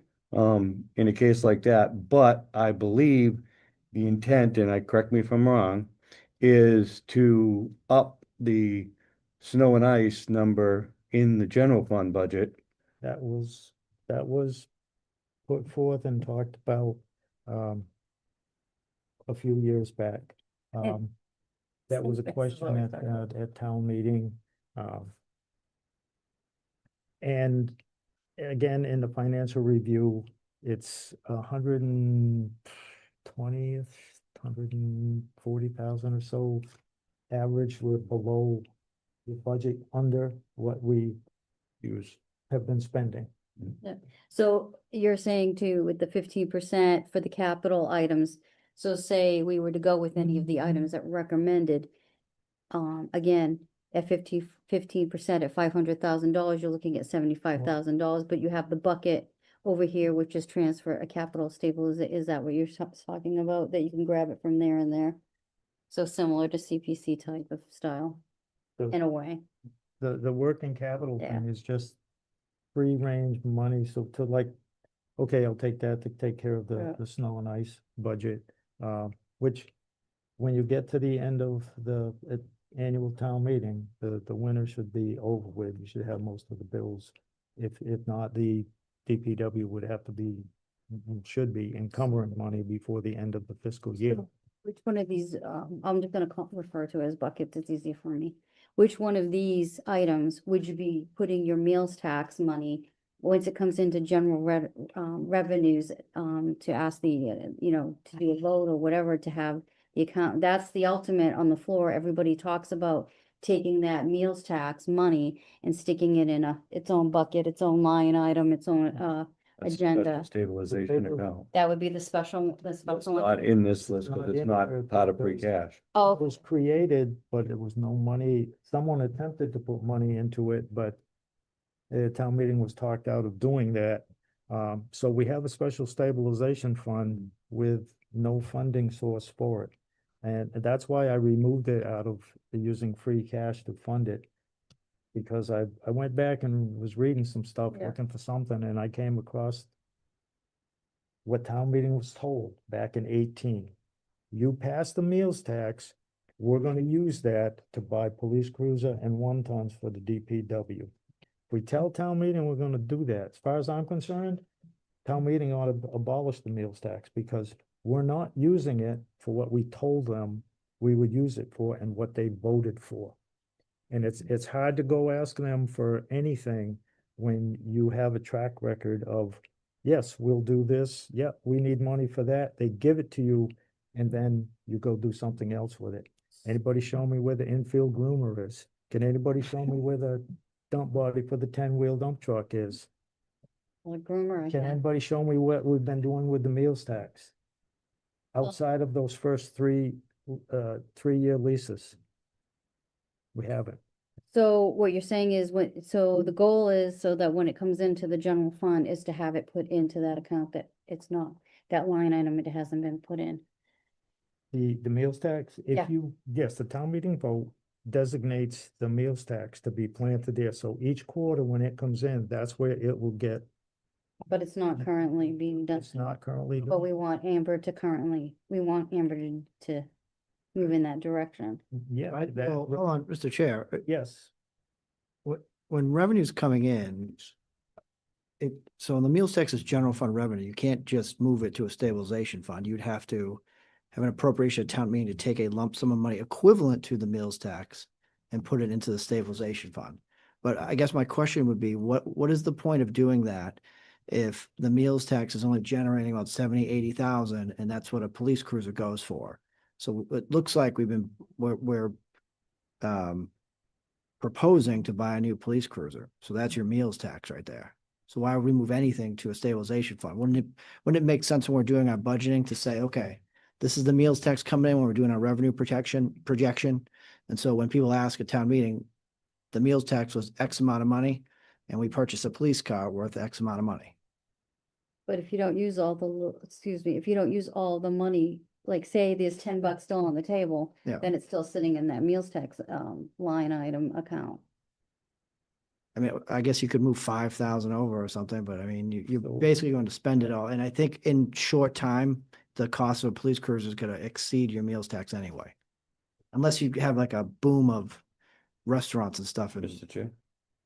as it was explained to me by the financial legal division from the Division of Local Services and Director of Accounts, it is general fund revenue unless the town votes to use it to go into a stabilization fund. There are some revenues you can't do it, but this can be done. It's just, it hasn't, because that's the case that's been made. Well, we'll just use it here. Why do this and this? One thing, a stabilization fund makes money. It might not be that much, but again, we were told, town meeting was told, this is how it's going to be used. It hasn't been used for that. It's in my mind, it's just as simple as that. If I may, Mr. Chair. I believe in 2018, when we passed this, I believe I tried to have it so that it was set into an account aside, and I was told that that would be done in a later period of time. But regardless of that, a good example is to explain to James is, I believe, it was a couple years ago, we didn't purchase a cruiser through the meals tax money, we used ARPA. So if my memory serves me correctly, the meals tax that year just went to the general fund. And that is a prime example of not being used for what we said it was going to be used for. I understand what you're saying about, just moving money for the sake of moving money, but if you go along with Mr. Bennett's discussion, it's putting money aside so that we're collecting interest on it also. That we're making money on it. In the short term, it may be. But we're also right now changing it from its original format as was read here. The original format presented initially was 3-year leases for vehicle for DPW and a vehicle for the police department. That would not spend the $80,000. Today at, the $80,000 cost, that would roughly, according to your, let's say the numbers that you presented on the $94,000 utility vehicle, that's 22,000 per year for a lease. So that would be 44 for the two vehicles that are roughly, in that ballpark. So we'd still have extra money left over, which could roll and make interest in, if we were doing it as was projected. Well, it's key. So I don't have any numbers in front of me about how much money we think this will make, but Sure. I've never known it to be, super large sums of money. I'm not saying you're wrong. But we also, to your point, Mr. May, that, if you do separate out any sort of funding source, but then we do, a 5-year lease was what I was proposing to the CIC, that then becomes an operating budget expense. And so so even if you were using meals tax to pay for a DPW vehicle or a police cruiser in a 5-year lease, now you're taking that out of general revenue and you actually need that for the operating budget, not the capital. Because those payments are going to be in DPW or the police department's operating budget. I guess you could separate them out and have an article every 5 years for that chunk of money, but that's not normally how you would do it. You'd throw it in the operating budget. Well, that's how you're gonna do it, because that's not how we've been doing it. And I'll just use the tanker lease as a prime example. The tanker lease was supposed to be, the first year was supposed to come out of free cash because we had a present lease on an engine. That did not happen. In the second year, they took it out of free cash again, even though fire, according to the BVA, has $101,000 that they turned back in. So there was plenty of money there. It just wasn't done. So it was a separate article as opposed to being in the operating budget? Right. So they did multiple articles for just one lease. But the thing was, they leased a fire engine, and the first year came out of free Yeah. cash. Yeah, And that's then normal. the following years, it was in the fire department budget. Right. 92,500. Yep.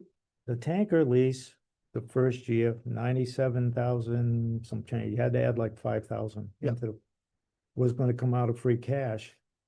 And the following years was gonna just add $5,000 to the fire department budget, because the first year of the tanker lease, there was 92, almost the engine lease, payment was left over, was turned back in. And then the following year, it's over 100,000, as Mr. May alluded to. So again, So wait, was the second year in the fire department's operating budget? no, Okay, it went to free cash again. so a separate article. Yes. Okay. And again, this is. Yeah, it's not the way I would do it, but I don't know if, we might be getting off topic with Right. your proposal here. So again, the idea behind this, and this is just my idea, you don't want to vote for it, if anybody has any other ideas, percentages, fine. But we tell town meeting what we're going to do. And if we don't want to put 20, try to work off of the capital stabilization fund, then let's change the policy so it doesn't say what it currently says. If you're gonna create policies, what do we create them so we can put them on a bookshelf and say, we got all these policies, yeah, we got a policy, yeah, we got a policy. We Yeah, don't follow yeah. them, but we got policies, boy, we got them all. We don't follow them.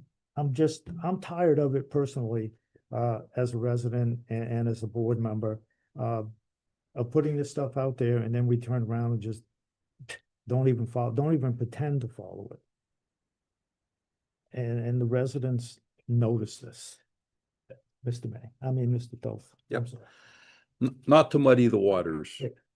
DOR tells us that free cash is supposed to be on that gradual decline. It should eventually all but go away. So we keep banking on free cash, but we also have to start thinking it won't be there one day. And we need to start that mindset of thinking. What you're proposing here, I like, because the 15% going to capital, working capital, snow and ice deficit.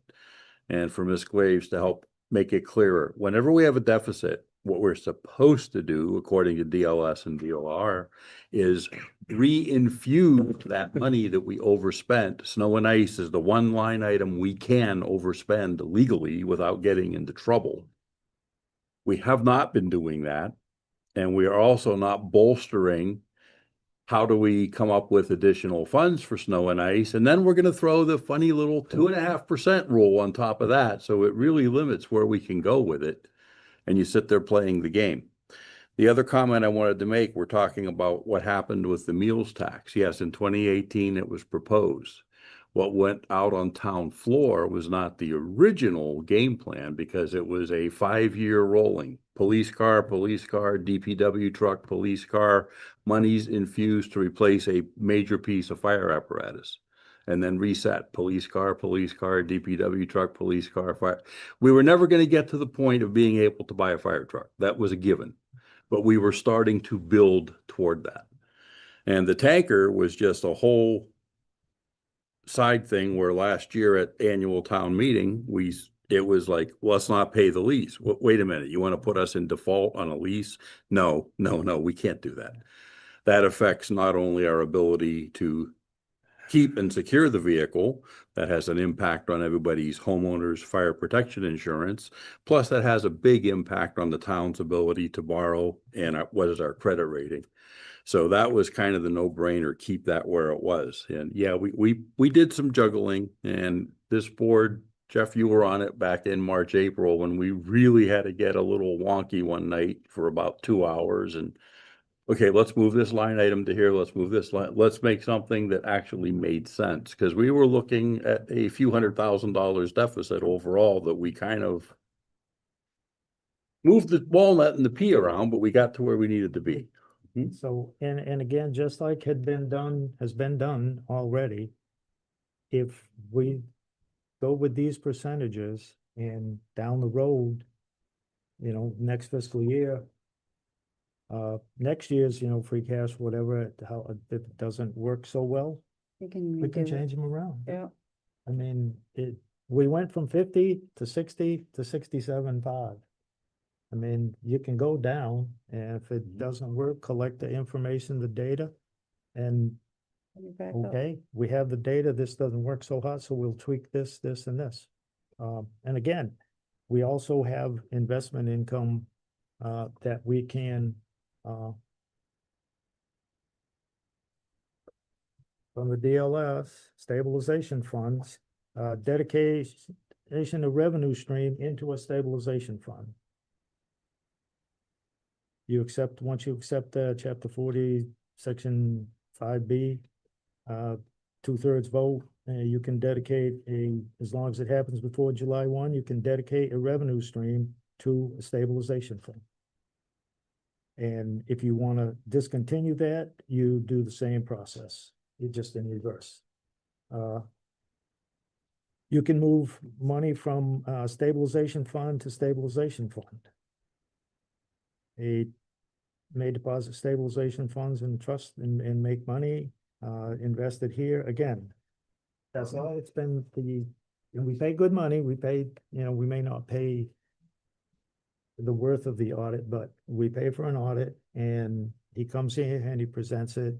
And Tony multiple years has made the point that the town should invest their money here and here, even if it's short term, to make money. You're increasing what you have available to spend without raising the tax 1 penny. Mr. Chair. Yes, So the DOR would not recommend, and I've spoken to them, they would not recommend not using free cash for capital, which is kind of what is being proposed. When you add up the 15%, and even if you did a transfer in and immediately transfer it out, that comes out to, if we got $500,000 free cash certification, you're looking at a maximum of $200,000 you could use toward capital needs.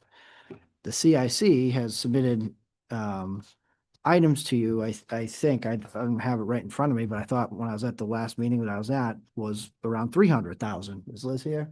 Mhm. Was that correct? Yes. So, and they were being conservative because they were starting with 200,000 because we didn't know what the number was. And one or some of us mentioned, well, instead of sticking to a number, recommend to the board what you think the needs are. And so they recommended more, and it was up over a little 300,000. So I guess, and that's assuming again that in one town meeting, you take a bunch of money and put it into, as you're saying here, into the capital stabilization fund, and then in another article, immediately taking it out. And so that's assuming 200,000. So I don't know if you'd want to do that, because I think town meeting would ask, why are you putting this money into this account, then immediately taking out to spend it? So my question to the board would be, what are we going to do about our capital needs this year? In your packets, I'm sure you noticed, I did just a recap of the last several fiscal years of what you spent free cash on. Most of the stuff is capital items, 500,000, 400,000, small year of 60,000, 199,000, 308,000, 513,000. Again, mostly capital items. And we have a bunch of capital that we need in this coming fiscal year. I guess my question to the board is, are we just going to postpone buying that stuff? It could create a backlog in future years if we do that.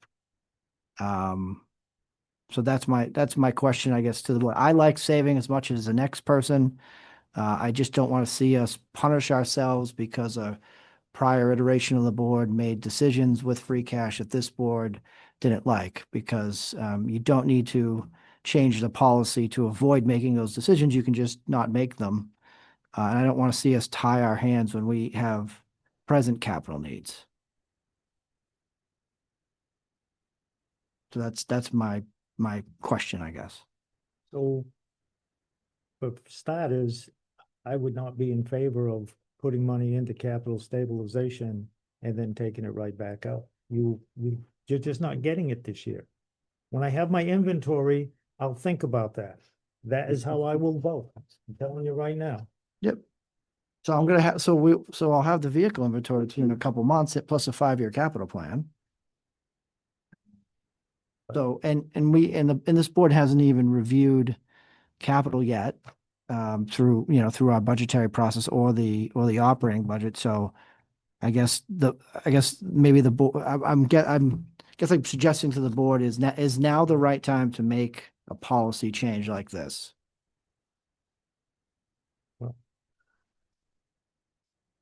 I don't know when the perfect time would be, but I do know if this is not something I want to see just kick down the road. Because the 67.5% got changed in like September. Just before, when free cash is certified and the capital committee is meeting, and the special town meeting was happening. And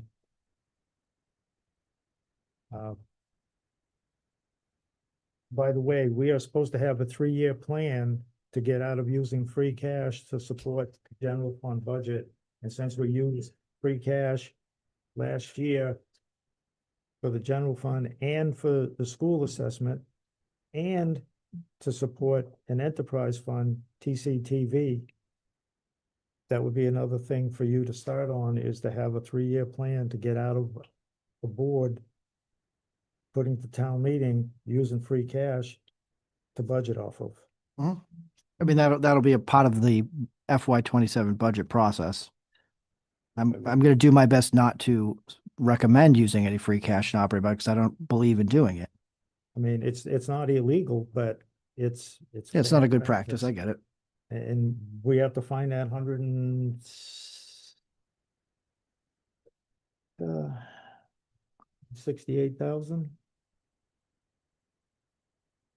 Yeah, 168,534. It started out as 200 something, but the school lowered their assessment, and that's how we do. But I don't count on them keep doing that either, and I don't blame them if they don't. I mean, it's just that this percentages for this free cash policy has creeped up, but more of it is available to support the general fund and other things. And when I hear a department head come and say, well, when this guy was here, we had 500,000-600,000 to spend. That tells me that's his eyes are on how much money you have is telling him what the department head is gonna ask for versus going off an actual projected plan. And I bought this truck in 2020. Are you gonna keep it for till it falls about to a rust bucket, till they're all rusted, or are you gonna trade that in while it still has some value? I'm dug in on this, and this is how I would vote. The rest of the board is. Mr. Chair. One thing I just wanted to point out to what Mr. Toth had mentioned earlier, is about the free cash and the free cash winding down. You know, we have wound down, but we're still technically at what our policy request is 5% of the omnibus budget. So if we ever go below that, that's on the guy at the other end of the table here. In a sense that that needs to be kept up with and realized, because that's all part of the funding of the whole town.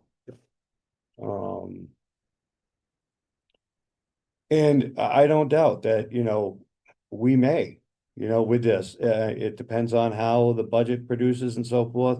But anytime mid-year that you're going to adjust any part of the financial plan, it may cause hiccups. And, you know, we'll have to deal with them as they come. You know, we're not, spending any money, we're not minimizing any money, other than, you know, you could say by rolling over the 5%, we're minimizing money by, you know, 4% or whatever, because we have carried forward $3,000 from one year to the next. So, you know, this does create a fixed percentage, and off of 500,000, it's $25,000. So it's, you know, more. So, but other than that, all the money is still there. It's just in pockets. And it's collecting interest, and it gives the town taxpayer the ability to say yay or nay to spending it. And I too am tired, and I know this is not on James, this is all new, you know, this is all a new experience here. But of year after year, using free cash to support the general fund and to support the budget. We've done it every single year, in one way or the other.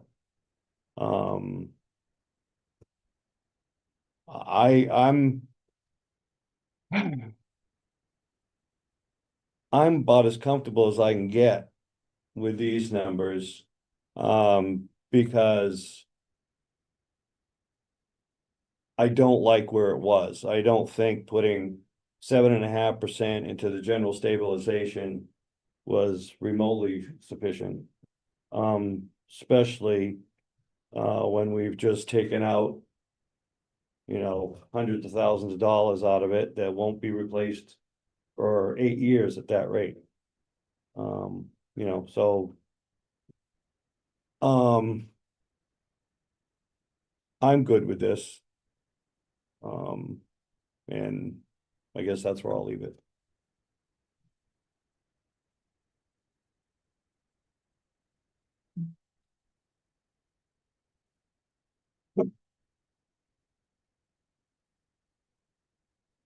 Any comments from the board? Hearing none, I would move to amend the financial management policy, free cash percentages as presented. Second.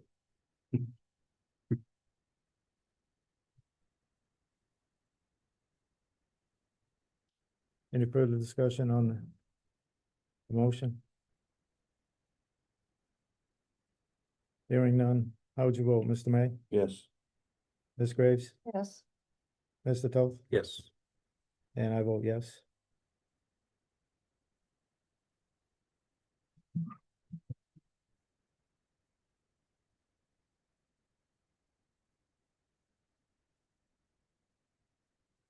The next item is hiring authority, town administrator. Mr. Chair, I would actually like to suggest, based on the time, because it's after 9 now, that the executive session is far more important and the rest of these items could in theory be moved off. And I don't know how long the executive session is going to take, and that's something I have to do with this board tonight. I'd like to request that the board consider taking executive session out of order.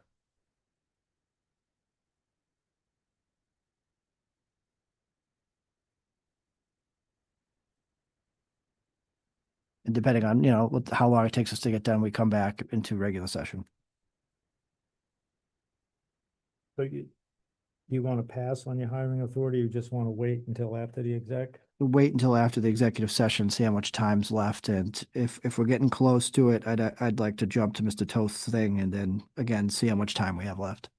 Okay, I will just say the incident report policy is an informational thing. It's not aimed or knee-jerk reaction to the incident at the Turtle or lightning strike or the accidents. It's actually something that Mr. Toth brought in front of the board a couple years back. About 3. And it's one of those things that's been sitting out there in limbo. And I want to put it on the agenda, let the board see it, go home, look it over, and when we come back after the first of the year, just something that I think needs some attention. Yeah. So it's wasn't this for any movement tonight, it was just to hand it to the board and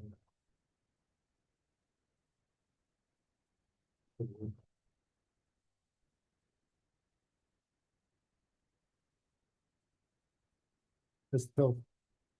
Yep, Mr. Chair, for your incident report, I would recommend we take this under advisement review and we table this to a future meeting. Yes.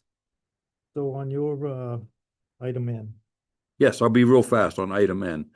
One of the challenges I've had is bandwidth and timely communications, and between the two regional school districts, information does not always flow as quickly or as directly as it could or should.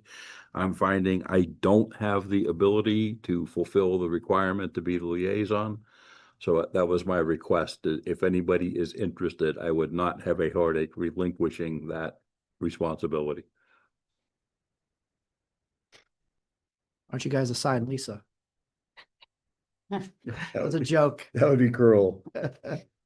You've lived to some of the places I have.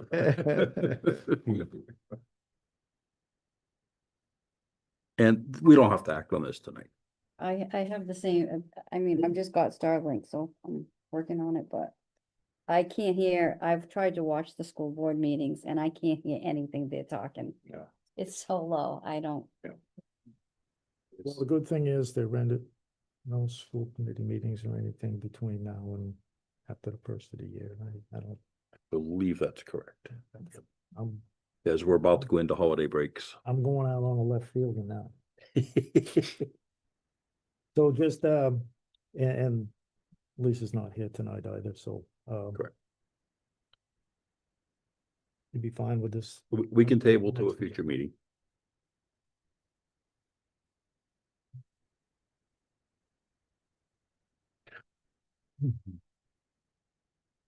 My item was just to say that there's nothing in the budget book. It was taken out, my research shows that, Mike was supposed to, during the budget hearing sessions, they were gonna put it back in, I guess that also happened with the advisory, for the MMA conference, for reimbursement, for, members of advisory and, the town administrator and select board members to go. Currently, we do have enough in the select board budget in the wage account, because we didn't hire all of the items, folks that we have that could be transferred. But I just wanted to point out that, the way it was, taken out of the budget book, because it wasn't budgeted for, for the reimbursement, and because I had asked, because I wanted to go, but I couldn't get a definite, where I would get reimbursed from it, so that's why I put it on here. To point it out. And I didn't know what the plan of the board was on reimbursement on this issue.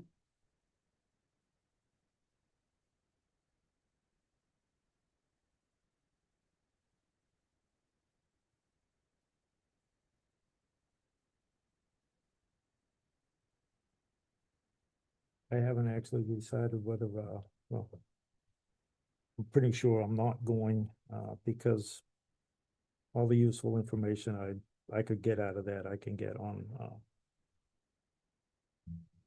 webinars through the DLS, the DOR. I don't need to listen to none of the speakers.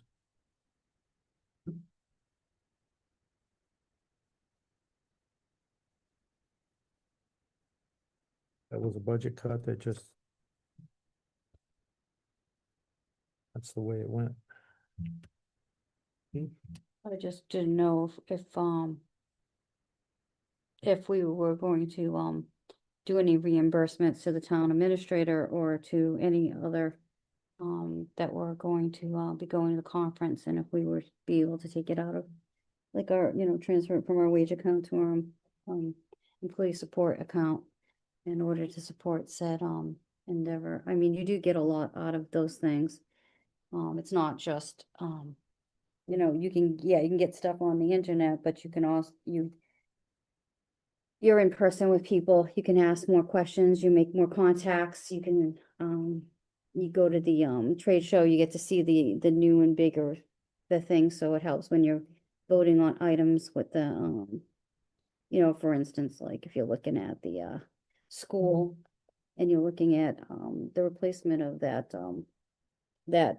turf stuff that just doesn't hold up in the winter, and you were to go to the conference, you might go find a vendor that might have an idea of what a better material would be. And then there's different items that they say, but I know that a lot of people get a lot out of it. I know that some of the from advisory to select board to town administrator would like to probably go and would like to be reimbursed for their efforts of going and gathering information. And I would just like them just to see that it was put back into the play to get reimbursed.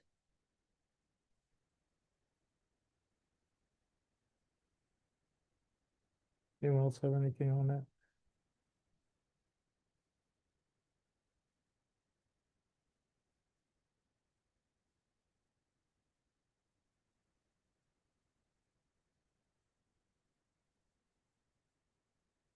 Mr. Administrator, reporting requirements. Again, I would like to skip over that and go to executive session if we have time to come back to it after executive session.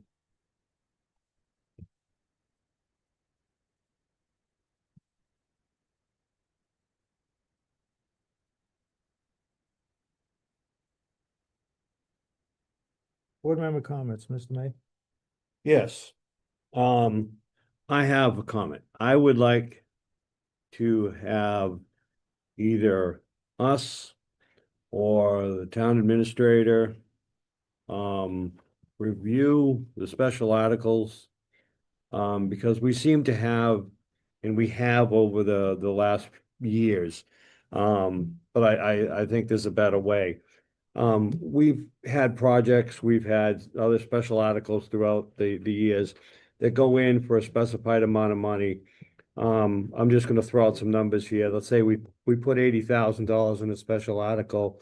They spend 76, 4,000 just sits there and it just keeps sitting there with no use. I'd like to, have that kind of cleared up. And I'd also like to stop the practice that's been happening over the past few years. And this is just a reference for you, James, that's, but that what we've done in the past is we've had items, and I'll just pick one in particular, but it was I think the senior center roof or something. And there was X amount of money allotted for it, and the money wasn't spent, completely spent. I think it was that project. And then, the money was just put aside for senior center kind of things. And if they needed something else for the senior center, it was just taken out of that money, which isn't what it was voted for. And I'd like to stop that practice because, it's just been a secondary long-term money source for somebody that's not planned and not literally approved. So that would be my comment, other than have a happy holiday to all and see you next year. Ms. Graves? I just wanted to wish everybody a Merry Christmas and a Happy New Year, and hope everybody has a fun and safe time with whatever they do with their time off or with their loved ones. Mr. Toth? 3 quick things. It's been brought to my attention by a couple folks that sometimes I'm a little gruff, little upset sounding. I apologize for that. That's me. That's how I'm hardwired.